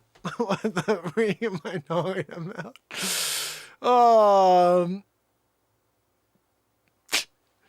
That was you know what I gotta say is kind of cool, and what I do love about that type of stuff specifically. I watched every Dexter. Okay, I watched every episode of Dexter, but that was 15 years ago, guys, whatever it was, right? I haven't watched TV in 3.5 years, 3 years, and I haven't watched any of those in 15 years, and I was just recalling all of the information, the characters' names, and, you know, a lot of the detail that it's a show, you know, but it's just funny to me. That's just the funny stuff. It really is. Like yesterday, one of the best references was in the Three's Company. I said that the guy's eating like a sandwich. And I'm like, you know, I didn't know you were playing the ham sandwich. You're doing it. You know, like the only person who was able to do it like effectively is Al Bundy. And who was it? It was like, oh my goodness, I totally remember that. Mama was like, oh my goodness, I remember that Al Bundy doing that. That was one of the best episodes of you know, Married with Children. Is when he's in like the lounge with all the rockers and he's acting like he's who was he again? His name was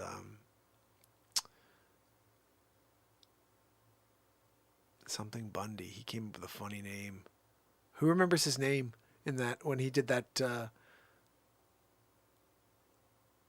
and then he says, "We are the world" on the ham sandwich. It was a freaking awesome episode. Oh, I used to love that. That show was so funny. Married with Children was one of the best episodes. One of the best shows ever. Oh my goodness. Guys, that was just nuts. Let's see this ICP. What does that mean? If I was a serial killer. Let's hear your version. Is that a song? ICP? Who's ICP? If it was a serial killer. Wasn't that funny, Christine? I can't remember what his name was. It was something like... It was like Alder Bundy. You know, something like crazy. He was... Oh, man. Hold on. Hey, Siri. What was Al Bundy's name in the Rock episode? Let's see if that does anything. You know why? Because you suck, Siri.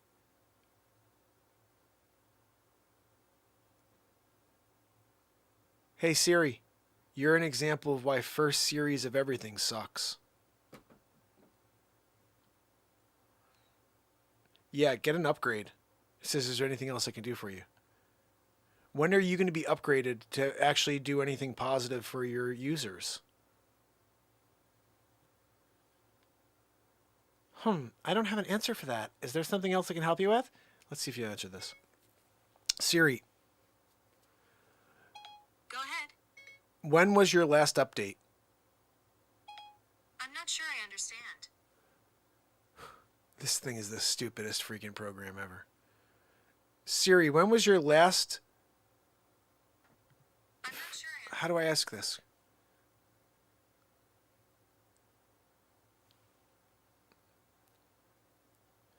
Hey Siri, what year were you designed? I'm not sure I understand. So stupid. Are you like stupid? Like what are we doing here? That's not nice. No, but you don't know anything. I'm really worried about you. I'm sorry you're dealing with this. I think what you need right now is a friendly human to talk to. You can ask me to call or text a person you trust. But I want to talk to you, Siri. Can you say something nice to me? Okay, sure. I'm listening. I asked you to say something nice to me. I don't know what you mean by. I asked you to say something nice to me. You said I need to speak to someone who will say something nice. I want you to say something nice. Can you do that? Is there something else I can help with? Do you have the ability to answer questions, you freaking mental? I hate this person. Whoever created this program. Remember they created Siri like, it's going to be the wave of the future. And then now you got the other one from Google or whatever from Amazon. That's the one. Like, that's the scary one. You get on with that freaking one, ask some stupid questions. There was one the other day that said, when is the DEV coming? The Evil. You know, when is he coming? And the answer was like, he is here. And like, it was crazy the way the answer came back, like scary. It was like, silly, S-I-L-L. It was like something like silly person. He's already here. He's already here. He's already here. Like over and over. It was like really, really freaky. Like scary stuff. I mean, we all know that. Every single day that freaking character's trying to pull on every soul. That's why we come here and we destroy the freaking hell out of them. Right? Oh, when you're there and you're Dexter, and you got a sister want to take you down, and you killed Detective Noakes, and you killed everybody getting in your way. You're so freaking smart, and no one ever gonna catch you. No, even though that guy knew it was you. It was Deb's really creepy, boyfriend. Isn't that what happened? Like, I'm trying to remember back, but Deb was dating some old dude, and he was like this crazy detective who'd caught everybody, and he knew that that Dexter was the guy, I'm pretty sure. And then I think he got killed. I don't know if it was Dexter who killed him, but I think it was Dexter, or it was Deb's fiance / Dexter's brother. Yeah, that was the plot twist for you over there. I want to... You guys up for a little more? Are you guys up for a little more? I always forget which one's which when I do these, but I do want to play just a couple seconds of this, if not more, because I want to get myself set up. You know what? Forget about that. We're not doing that. Are we? Just a minute of it. This is a piece of my music in the background too, by the way. This was from yesterday. Connecticut es un buen lugar para vivir, un buen lugar para invertir. Again, just doing this. Are you kidding me? I'm going to call back to the VPN.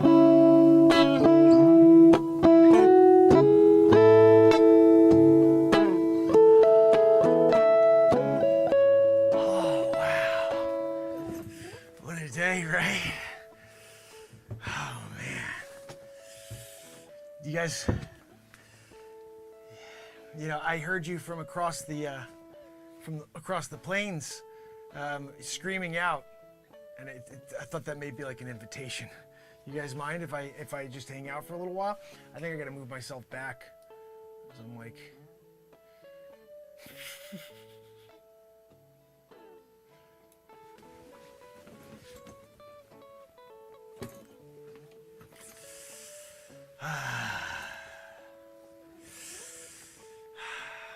what a great day, right? What are you chewing on? It looks pretty tasty. I hope you brought enough for everybody. I'm just saying, we come down here enjoying the views. It would be nice if we knew you brought a knife in order to share, But look, that's on you and your soul. Anyway, so I'm Mark. I'm from Cleveland, and I'm out and about. I just figured it was a nice day to sit out here and enjoy the scenery. So how about you? Cliff. Nice to meet you, Cliff. Evelyn? Pleasure. Cliff, I gotta say, the way you could talk through that friggin' sandwich, I'm impressed. Some people have a hard time speaking through a sandwich, everybody but Al Bundy. And you're able to do it effectively, so I'm pretty proud of you. Because when Al Bundy played the ham sandwich I think it was in the executive flight area, US Airways, whatever it was, and he was in there doing it, and you're doing it too. I'm thinking though, you're a little flat. I'm just saying, you may want to work that out a little bit. Anyway, so where are you guys from? Oh, but that's not that far from me. You guys are from Detroit? Jeez, that's kind of cool. No, I'm just here. I don't have anywhere to go. I just figured I would just hang out. Seemed like a pretty welcome area right here. And I was like, you know what? Maybe that couple will want to have a little conversation. So that's what I came over to do, and I appreciate that you guys are open to that. I got the impression though that perhaps you had another sandwich, and because the way you're chowing on that one, it seems like you may have one hiding in the background. You want to share that? I'll eat anything. I took a long friggin' walk to get here. So if you have anything you can share with me at all, I'd appreciate it. In my backpack here, I don't have, any food. I forgot food. I brought harnesses. I thought I was going to be rock climbing for some reason. I didn't know that it was just a mountain climb and I was just going to the top. You guys obviously brought all the good stuff. You got the campground. You're sitting here, you got the tent. You got yourself a little freaking picnic going on, you know? And I got my backpack. My backpack with some friggin' harnesses in it, right? Anyway, so what's the weather like in Detroit? Crap, right? Just like the murder rate. I know. Look, I get it. When you want to get away, right? Look, I'm just thinking that, you know, if it gets stormy, which it sort of looks like it will, you guys mind if I hang out inside the tent with you? Is that cool? I mean, I just feel like it would be better if I was inside, you know, if there's a storm. And then we could play like Uno or whatever, you know? Like, I don't know if you brought your cards. That is one of the things I do have. Got a deck of cards. So if you want to play AC-Doocy, or you want to do like a, you know, 5-card shuffle, or, you know, like, I'm down. But I'm thinking, I think I even just heard thunder, and that could be a little dangerous. You know, you get a little thunder and lightning situation, and you're sitting outside here in the elements. Not good. Especially with my hat won't do that much. Oh, thank you. Thank you very much. No, I like to wear a hat like this when I'm out in, you know, the wilderness, because if there happens to be any sort of like droppings, like, you know, a tick or something out of the tree and it falls onto my head, it will fall down and onto my shoulder instead of right onto my ear and into my ear. It's a trick, you know. I've been doing it since '87. I was on the Olympic team. And, you know, I mean, when you're that seasoned that you're a gold medalist, you know, it's something that, you know, people remember, is all I can say. Yeah, no, I was on the 88 team, but 87 is when I did the training. And, you know, look, when you are doing it, you know, just go with it. That's what happens. And we did. And then they had me also do the rocket luge. That's the one where they throw you down. You have no control at all. You just freaking go zoop. And that one I won as well. That's not a surprise. I just had some diesel dudes pushing me. They were all juiced. They didn't test back then, you know? And they just went, oh! And they threw me down the toboggan situation. Gold friggin' medal. Like, you're so fast. I'm like, I know. I was freaking screaming the whole time. Didn't you hear me screaming the whole time? I went back to the replay. It was like, ah! Ah! In every freaking corner. Gold. You know, I mean, but when you are doing it at a level like that, and gold medals are coming your way, I'm just saying that is when you really have to take stock, my friend. You know what I mean? So, I mean, it looks like you got a big enough tent, you know, for a party of three, right? Party of three is the new thing to do in 2021. It's when you share your things with those less fortunate. I'm not sure if you're aware, but we've been doing that effectively in 2021. And people take, and then they're mean. So I'm not doing that. I'm not coming to take away your sandwich from you. I pull it out of your hands. I asked politely for your extra sandwich. I'm telling you that if you got a knife and you want to cut off a slice of that sandwich and give it to me, I'm good. That I'm good with. You know, but if you don't, it's on you, you know. And I may just pull the one corner of your tent and just rip you guys up and do a little flipperoo. You know, just for fun. Because that's sometimes how people react in 2021. So you're getting a little bit of it all. I mean, honestly, I think if you really,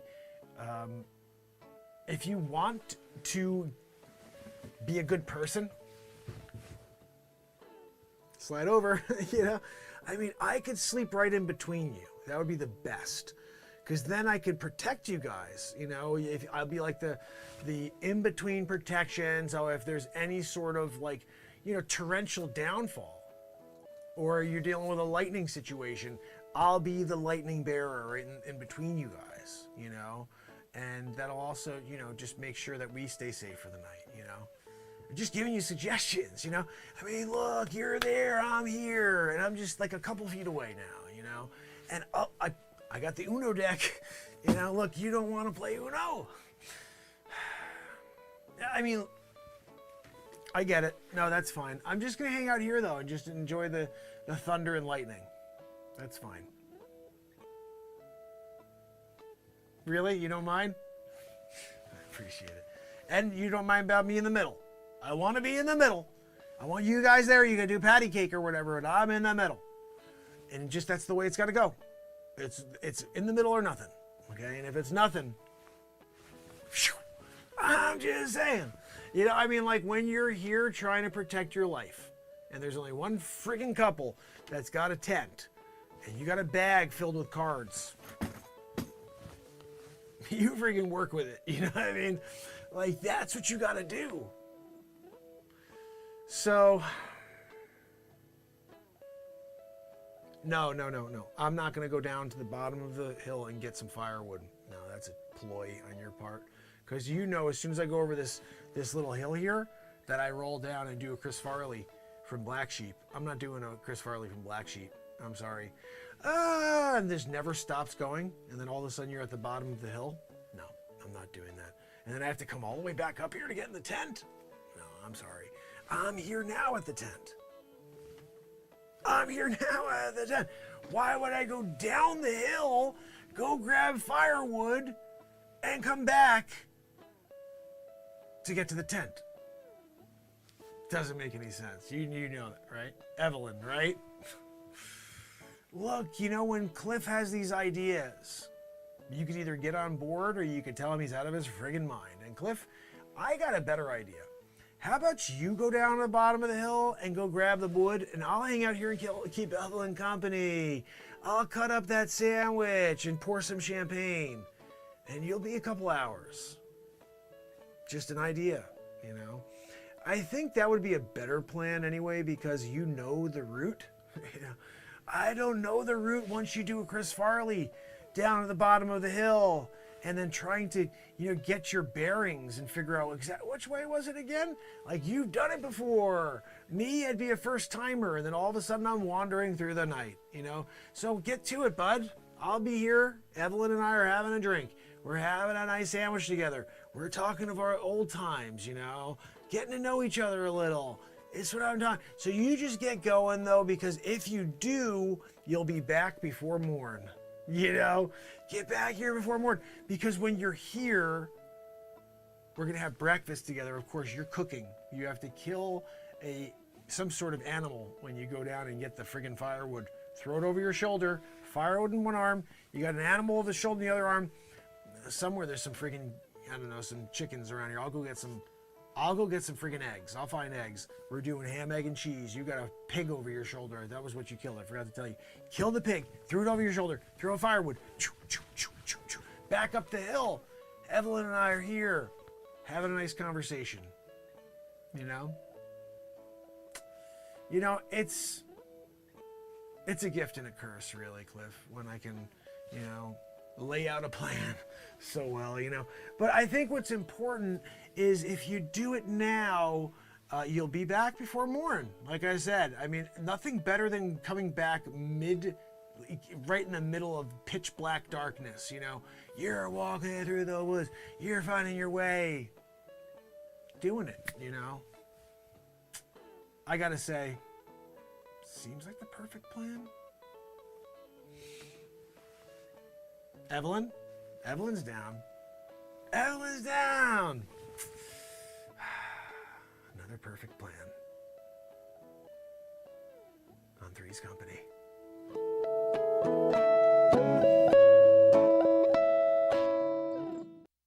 Oh my Cole, goodness. He's my miracle child.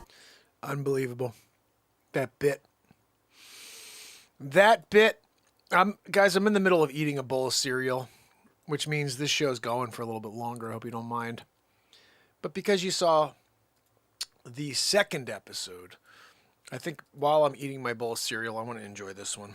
This is episode 1 of Three's Company. Hope you enjoy.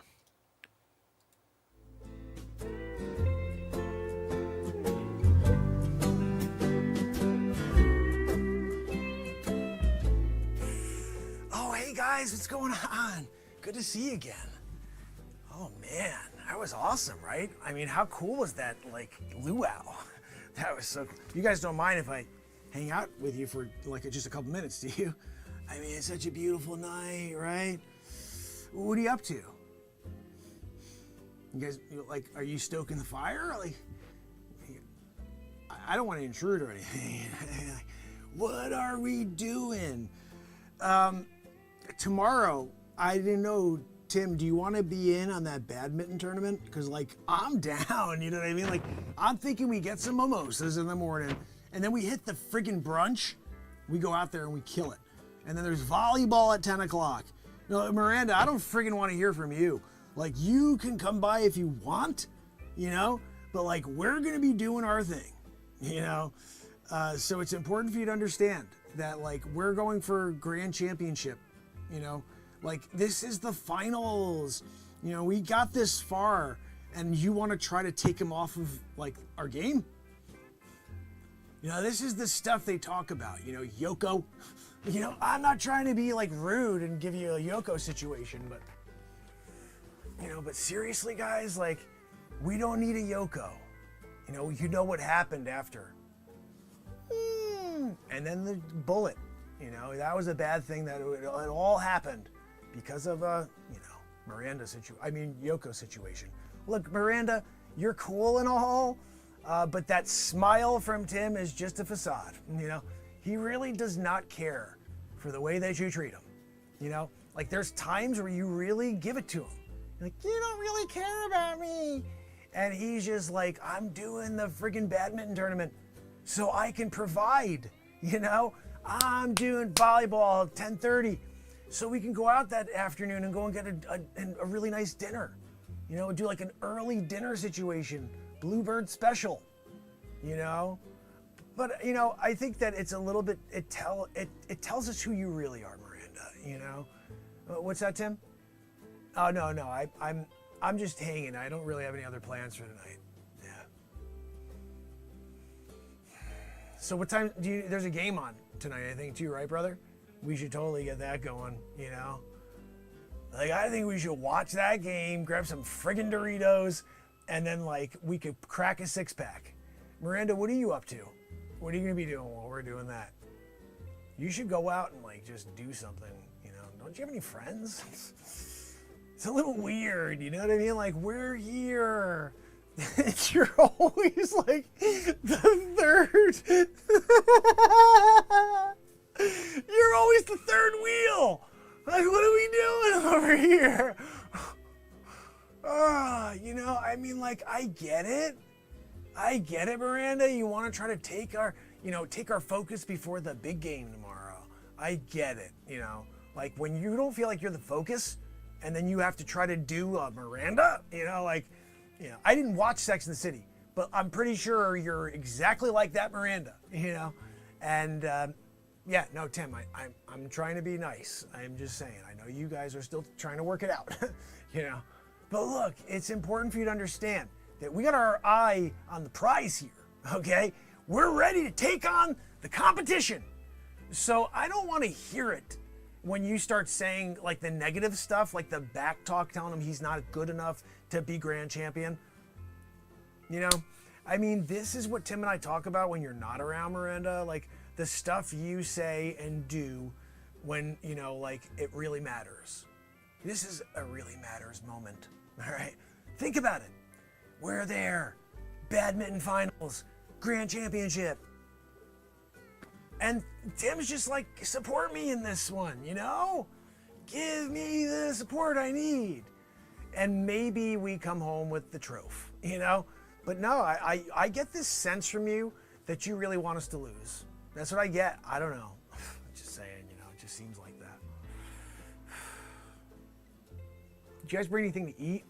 Did you have, like, snacks or anything? Like, I'd love something to eat right now, you know?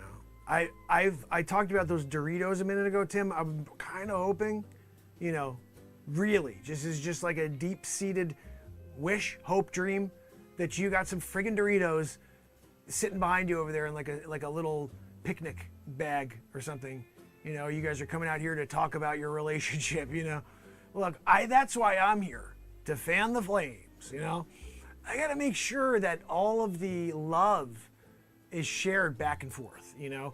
Because if I'm not here, I think it can be very, very awkward, you know? So that's why I'm glad, you know, that like I take this time, you know, to spend with you guys and make sure that we can get through this, you know? What's that, Miranda? Yeah, no, I don't, you know, I didn't have a date or anything tonight, no.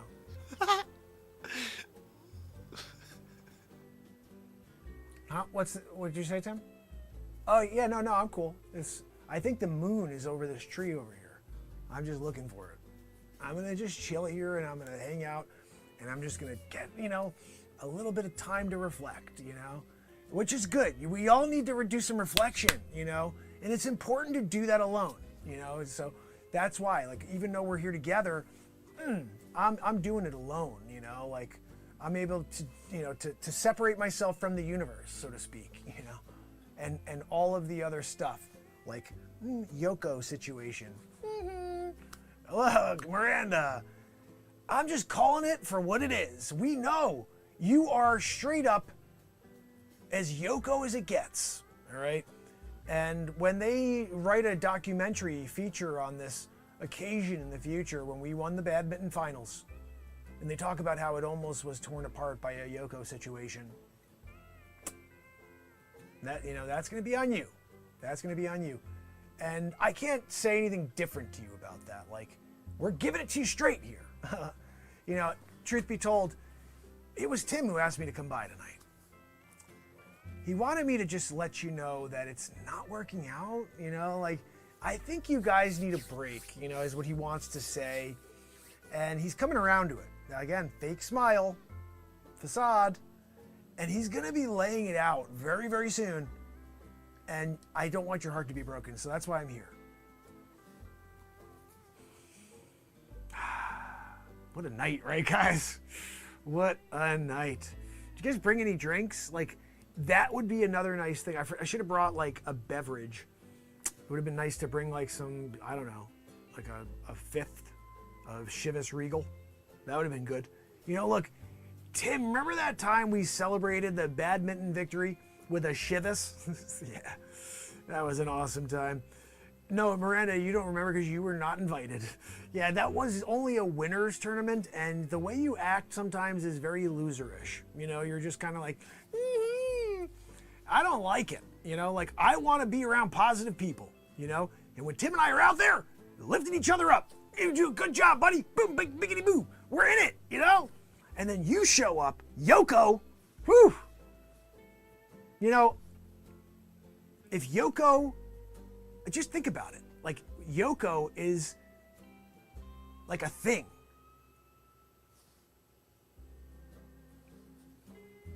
No, I was pointing at you.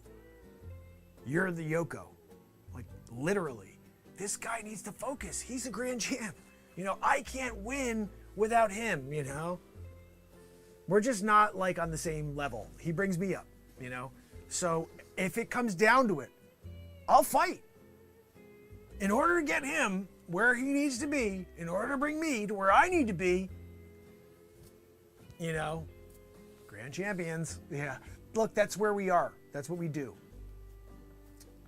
What's that? No, Miranda. I think we've got nothing planned. There's a game on. I told you that. I'm planning on doing. Let's see what time it is right now. Let me grab my phone over here and see. Oh, it's 11:30. I may have missed the game. That's fine. I'll just hang out. I don't need to watch the game. You know what I mean? Like, I was going to go and watch the game, but now it's over, you know? A club? No. I have no interest. Like, who am I going to go and fight? It's Civid. I'm going to go out to Civid and be like, oh, let me wear a mask and no,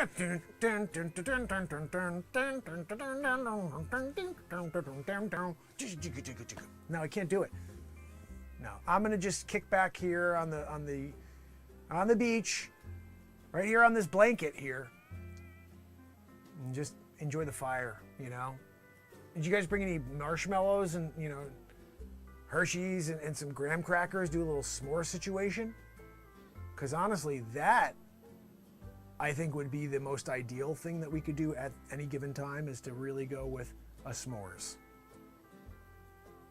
I'm just saying.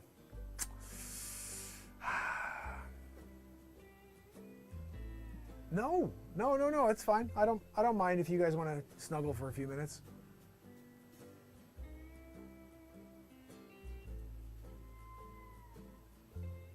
Tim, you know, we got a game early tomorrow. Maybe time to ask Miranda to get going, you know. Got to get your mind on the game tomorrow, you know. Maybe send her back to her room, to your room. You know, so you and I could prep. We could talk about what we need to do. We need to get into it. It's very important to get into it.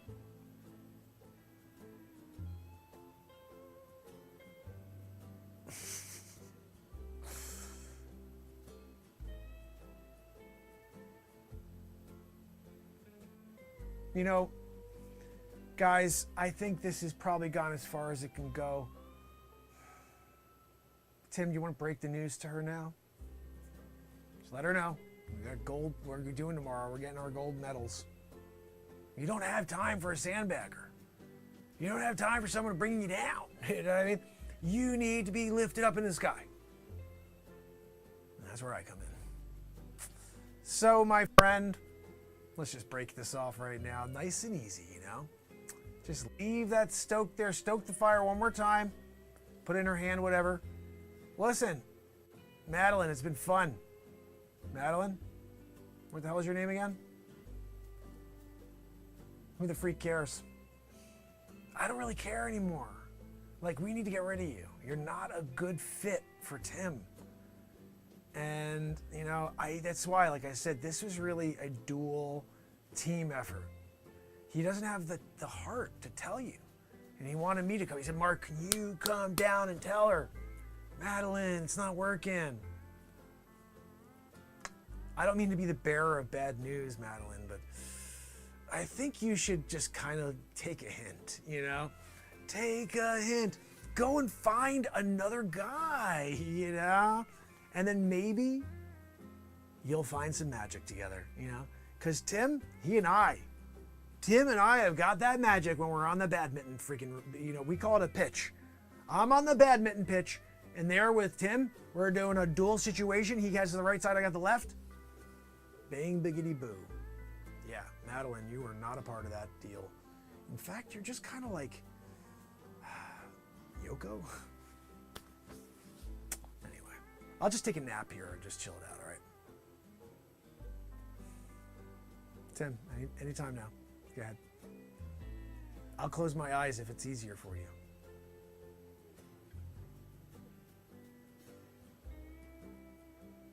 Tim! Bang, biggity boo! I gave you the perfect lead-in, buddy. I gave you the perfect lead-in. The perfect lead-in. When you got the perfect lead-in, it's a perfect night, right? I mean, perfect lead-in style, situation. So what do we do, guys? What do we do? It's pretty late right now, 2 hours, 33 minutes into the show, but usually the best stuff happens in about 2 hours, 33 minutes into the show. Although this show, again, has been friggin' ridiculous. An awesome rant to start. And we had another funny bit in the middle. 2 pieces of comedy so far today. I should have to go back and get for us. But, pardon me, what could we do here? What do we do here? What's the story? Dr. Weasel Fouch on duty. I took a duty. I'm Dr. Weasel Fouch. All right, Weasel Fouch. So I have an idea. Don't know if it's going to be any good. I'm tired. Sometimes when you're tired, nothing good happens. Sometimes when you're tired, something great happens. We're going to freaking give it a shot. That's what this show is about. If I can find it. There it is. So, let's see what we have for today.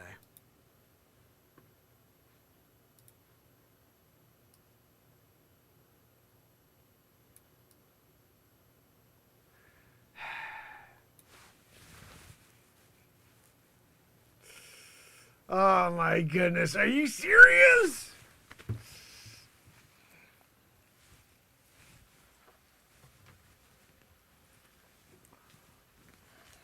Sorry about that.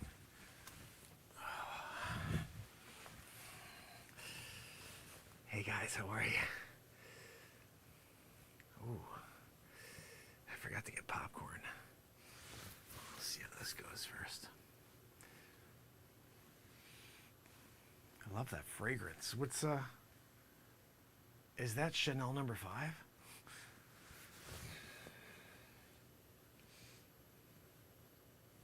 Oh, don't mind if I do. Thank you. Hold on, I'm on that. Can't get too big. Oh, goodness.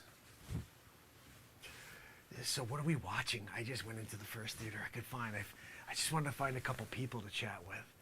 You know, I like to get here before the movies because then I can really, you know, get a chance to communicate with people. It's my favorite thing to do is I'm a communicator. That's what I do. And I also am a facilitator of people who need to end their relationships. And here, I'm just trying to do this in the most inconspicuous of places. We don't want to create a public scene. But when Damon called me and said that he was having issues and needed to find a way out, I told him, I got you. I said, you just give me a call. Next time you're going out, like wherever you're taking her to, like a nice little quiet spot, I'll come by and I'll break the news, you know? So he calls and says, I'm going to see the new Beverly Hills Cop movie. And I'm like, I guess I'm in, you know? So I show up here to talk to you.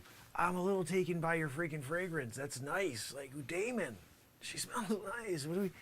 If this all goes the way it's expected, maybe you and I should have some, you know, alone time, Cassandra?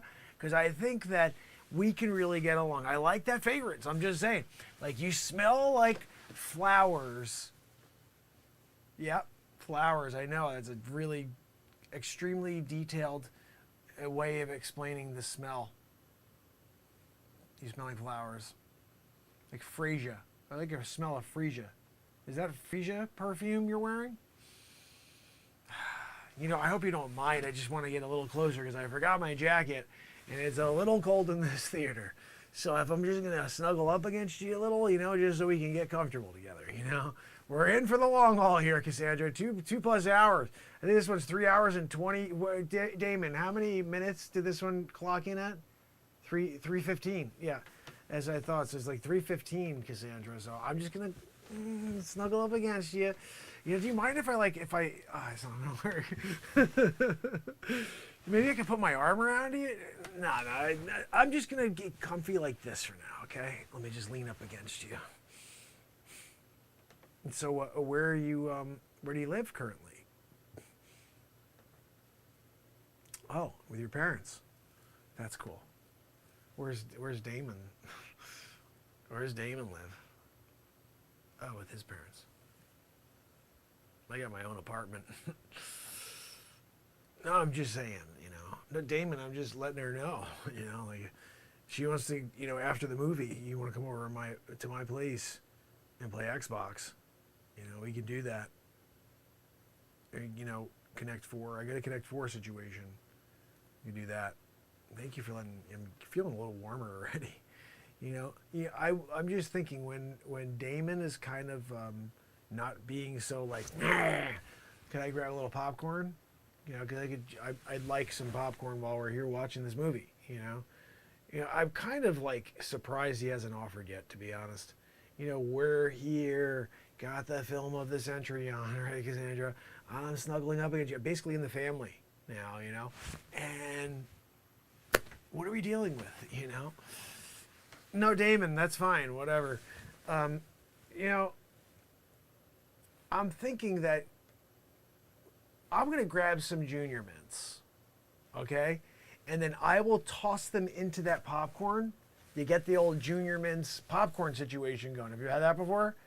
Damon, you'll love it. It's delicious. And you get your hands in there, butter with the, you know what I'm saying?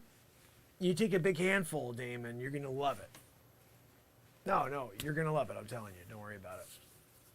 No, I don't care. You don't want it. I don't care. I'm doing a Junior Mint situation. Yeah, Cassandra, right? Cassandra knows. She said that it's awesome, too. You know, we have so much in common, Cassandra.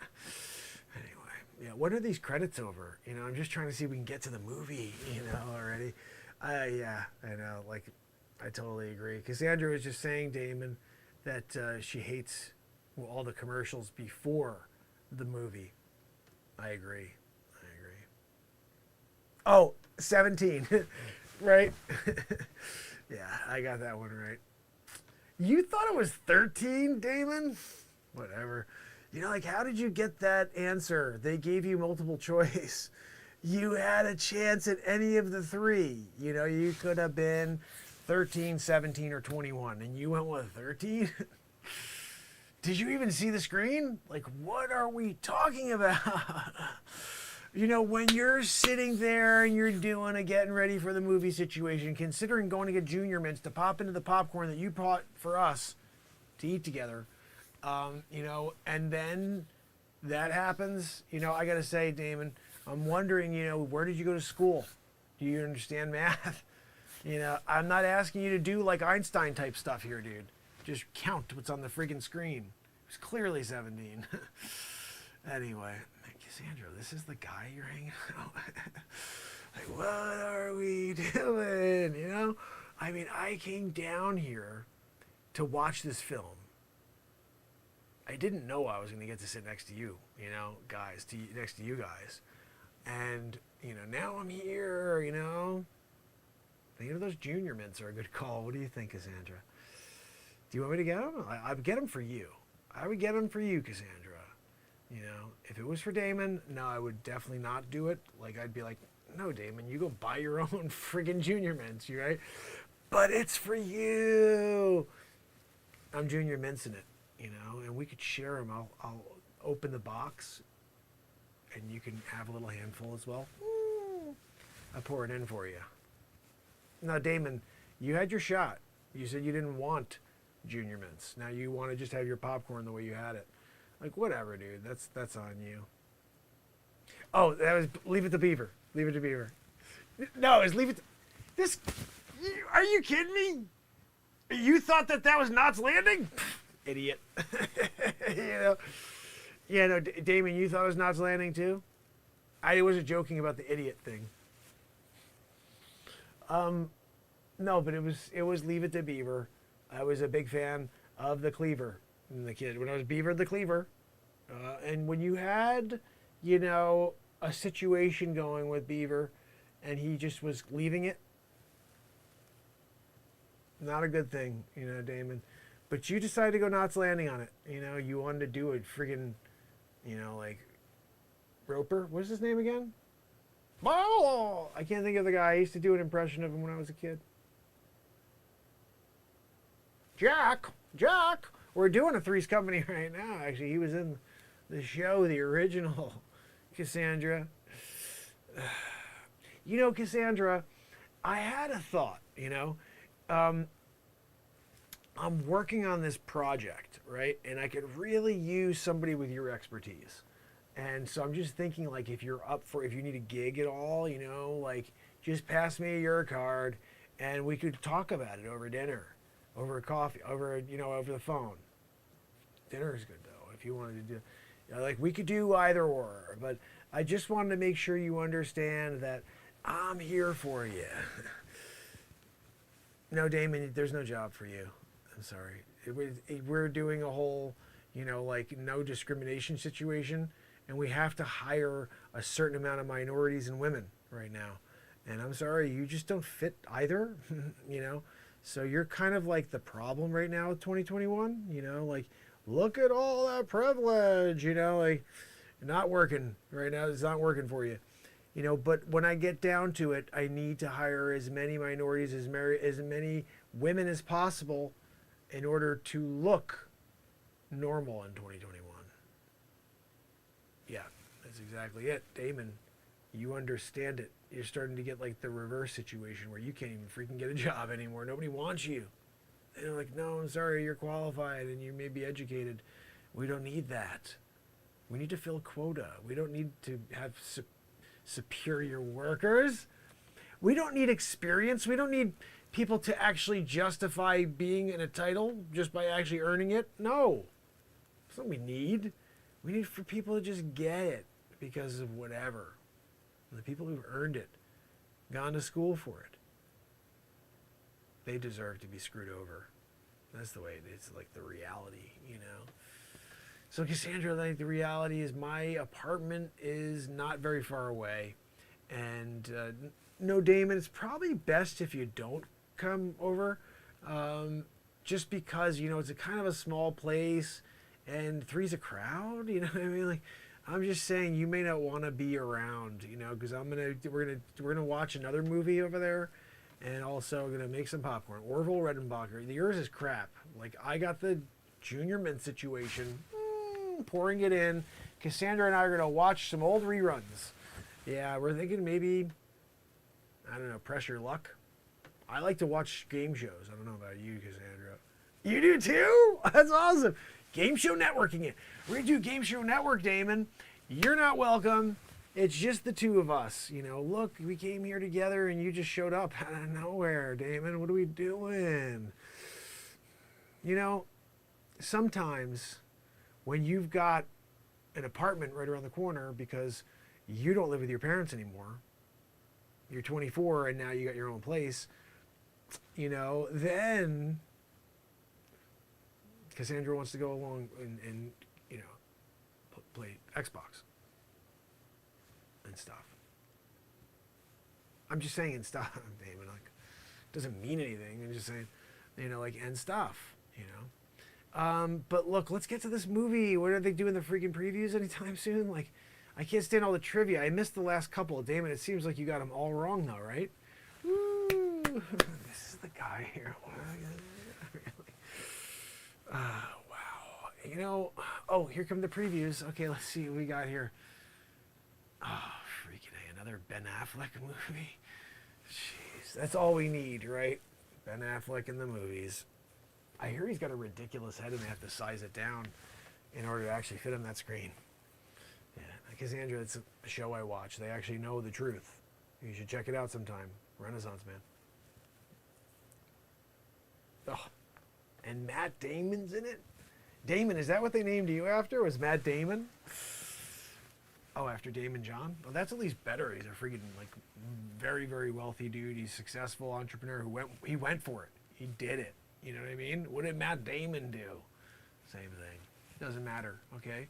You were named after Damon John, not after Matt Damon. Thanks for clearing that up. You know what I mean? Oh, Schwarzenegger's back? Are you kidding me? You guys know it's Mark Schwarzenegger, right? I'm not sure if you got that. There's a guy named Back to the Future Mark.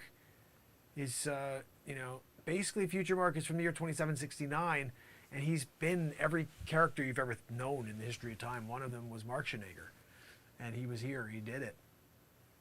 And so just keep that in mind. Mark Schwarzenegger, you're so good. Like that, I love that when he does his thing. Oh, be bought. Like that's good. That is good, Cassandra, right? Oh my goodness. There's not much like a movie with Mark Schwarzenegger in it, you know. Oh, ooh, what is this? Oh, this looks interesting. Oh, Cassandra, maybe we should see this together. Yeah, this one looks interesting. Wow. Yeah. No, I think we should see that, especially because it doesn't have Ben Affleck in it. That's a good start. Let's see who the star is. Oh, Robert Downey Jr. Yeah. Kind of lost some steam on that one. Yeah, I'd go see it with you, Cassandra, if you want to check it out. And Johnny Depp, he's still doing films? Like, I heard some bad things happening, like he's been blacklisted, like everybody else gets blacklisted. Like one thing goes wrong, or maybe right, I don't know, and that's, you never hear from him again. He looked sickly last time I saw him. I feel bad, because he was Johnny Depp. When he did his thing when he was Jack Sparrow, that was pretty good, Cassandra. Did you watch those films? We could watch that if you want to come back later and we want to watch a film. We could watch them in one of those movies. There's like 7 of them or something, you know. I'm down with whatever, you know, like I think that it's important you see the sound system, hear the sound system. I got a 7.1 surround system. Yeah, Damon, it's unbelievable. Yeah. No, I know you'd love to hear it. That's not for your ears. That's for Cassandra's ears only. But yeah, we've got this, this screen that comes down out of the ceiling. It's 347 inches. It's actually bigger than this one, Cassandra. Like, what are we doing here still? All right, let's go now. Damon, you can eat that popcorn still. Just enjoy it, We're doing our thing. We're going there. We're watching, snuggling up. Right, Cassandra? When you got that going on, you got that type of connection right off the bat, that is a thing you work with. That is a thing that you foster and that you continue to fan. I'm talking about lifelong, right, Cassandra? We're just there doing it together, family, kids, right? 3 kids? What are you thinking, 3? I'm down. I'm just saying. What's this schlub over here say he wants to have? He wants to have 1 kid? You want to have an only? Poor guy, he's like there. Poor girl, he's like, well, who am I going to hang out with? You, mom, you, dad? They don't want to hang out with you very long. No, Damon, they're going to be like, you're cool for like a couple years. And then after that, like, dude, this guy's a freaking weirdo. He only had 1. And then he's like there with popcorn all night. I'm just saying. And he had this girlfriend at the time.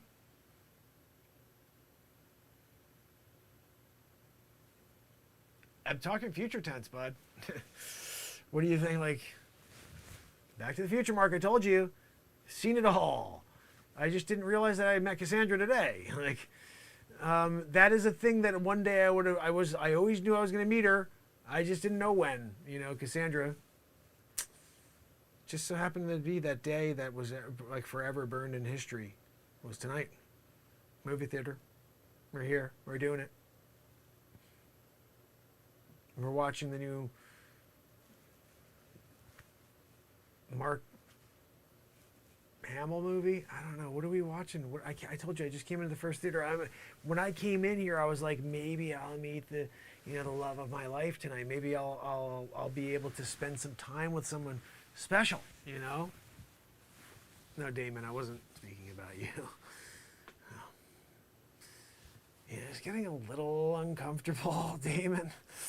Like, do you want to maybe get going? Like, I don't know. Maybe you could go and make a call to your mom and dad. Let them know that everything's going well. Yeah, no, Cassandra and I are here. And, I'm having popcorn. And she's having the best time of her life with Mark. And then your parents would be like, oh, that's cool. Why don't you leave them alone? You should just get going, Damon. And then tomorrow you could check on Cassandra and leave a voicemail because she's not going to pick up the phone and you'll never hear from her again. She marries him, and then the stories of it's Back to the Future, Mark. Told you. You missed it, but I've seen this episode. Damon, and you don't, do too well in this one. No, this is the one where you go home and cry. Oh, remember the episode of Back to the Future, Mark, when Damon went home and cried? I do. It's this one, Damon, this one. No, I know, Cassandra. It is getting uncomfortable. Anytime now. Anytime you want to get going, Oh, no, Damon, I was speaking to Cassandra. I'm saying if she wants to get going now, we could do that because I don't get you, dude. Oh, goodness. I'll tell you, that Chanel or whatever the frig, Frasier that you're wearing, wow, that is the good stuff right there. That is the good stuff. Yeah, I'd bottle you up. Forget about bottling up the perfume, bottling up the Cassandra, and then putting that on the label. That'd be a thing. I bet you Damon never thought of that one. Right? We got Damon over there. He's like, oh, look at popcorn. He thought of popcorn, Cassandra. I thought of a fragrance that's smelling like you in a bottle with your freaking label, the Cassandra label on it. When you're going to create an entire line based on your, life partner, that is something we all need to keep hold and, share with the world. Oh, good, Cassandra. Yeah, let's get going. Like, I'm totally over this, situation here with. Yeah, no, Damon, you did it to yourself, okay? You came in. We're here to watch it. You're a friggin' dud. Like, you had nothing to offer. You got that one math problem wrong. Like, we're here. This guy back there is saying Knots Landing. What are we doing? You knew it was Leave It to Beaver. You should have known it was Leave It to Beaver. But you went with Knots Landing, too. And look, that's something that you can't ever live down. 20 years from now, you say, oh, I had this girlfriend, Cassandra, and I said 13 instead of 17. She left me. She left me that night for the guy that got the answer right. So I think we should get going, Cassandra. What do you think? All right, listen, Damon, nice to meet you. And I'm sorry. Not sorry. See you later.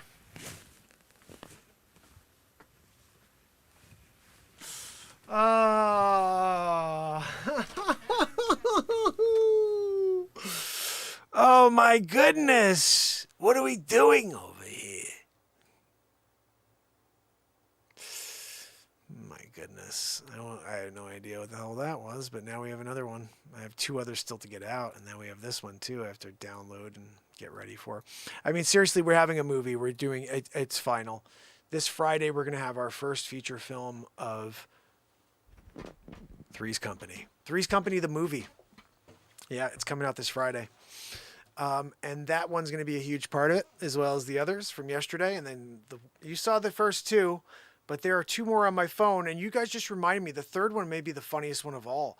It's so funny. I thought to myself that the second one was the funniest one because I'm on the beach with this couple and I got a phone call from a new client, and that was to me the funniest thing in the world. But I forgot in the final scene, I was pissed at these guys because they didn't bring their cigars and the alcohol, but I brought crack. It was the funniest bit ever, and I thought it was not a good bit. I was like, oh, that third one was No, that third one was freaking hilarious. I forgot about that crack bit. That's so funny. Jacqueline reminded me of that. Holy cow, guys. We just put together a really, really cool, I guess that's the 5th episode because we have 2 down, 2 to go, and then that one. So 5 episodes of Three's Company.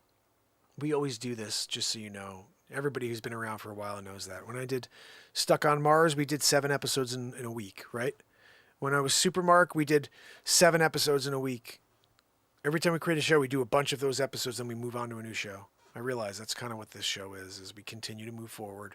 But when something really cool comes up, like even Back to the Future Mark, I was doing a ton of those, right? Now, I don't do Back to the Future Mark anymore, do I? I do it within stuff, but I'm not doing a straight up Back to the Future Mark because now we're doing Dystopia 2021. Now we're doing Three's Company. And we have still a lot of other stuff going. The important thing is we keep driving towards crazy, and I love it. I freaking love it. Oh, goodness, guys. We're at just about 3 hours. Did a 3-hour show tonight. Another ridiculous night of connecting and laughing and living in the moment. You can't ask for any more than letting something like that happen. The crazy thing is when you're a part of something like that and actually seeing it happen live, there's something really cool about it. But then what's even cooler is when you see how the rest of my mind works when I add the music and I add the other little touches to all the videos. The bit is even better, The music always brings the depth of the emotion out. So we do that with all these songs in the backdrop, but then throwing the little details in, like Chris Farley popping on the screen and whatever. These things are so important to the show. So I do this, but then in my mind, I still have a lot of other stuff we're going to add to these videos. And like I said, this Friday, we're having straight up feature film night. It may be Saturday. I may need a little extra time to do this. But we're going to have an hour and a half movie. Three's Company. And it's not going to just be just the scenes. There's going to be tie-ins as well. We're going to do the tie-ins this week as well. I'm loving this idea. We're going to have we did a superhero movie. Then we're gonna do a TV show movie. And we're gonna keep doing different crazy feature films. I mean, right now we could do that with a lot of the Vigilugi and all this other crazy stuff. We can make a movie with all of the content. I could take 5 of those bits where I'm doing the Back to the Future mark. They all line up where I start with one and I keep adding to things. We can make a movie out of that stuff, out of Back to the Future mark too. I think we're gonna do a Back to the Future mark movie as well, full feature film. We got enough to do 3 or 4 feature films on Back to the Future mark already. It's crazy. There's so much content there, guys. I would just ask you, when I'm not on the air, go and just push play on something, because it's all this. Same stuff you saw tonight. It's everywhere. There's over 1,600 videos on the channel, and every single one of them is my soul being born on this planet. I'm not going to stop doing it, though. I'm not going to stop, putting it all out there. Like, I'm freaking drained right now. I am tired as can be. It's 3 hours into the show at 1:30 in the morning. I'm so tired. I put it all out there tonight for you, just like I do every night. And we had a friggin' ball. And I can't wait until we do it all over again, fam. So, Anna Treos, my brother Rob, Jacqueline Grace, Kibo, Debo, you got knocked up now, man. Are you kidding me? Debo, man. You got knocked up. That's right. Margaret Jones, S. Coop, my brother Sig Sauer. I love you all. And I appreciate you. I very much look forward to this whole experience all over tomorrow, when I think we're going to continue filming more scenes for this movie. So if you're enjoying what we're doing here, we're just getting started. So, until tomorrow. You got to go away. It's Mark Pires.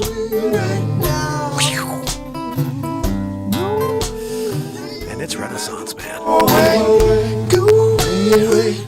I love you guys. I'll see you tomorrow.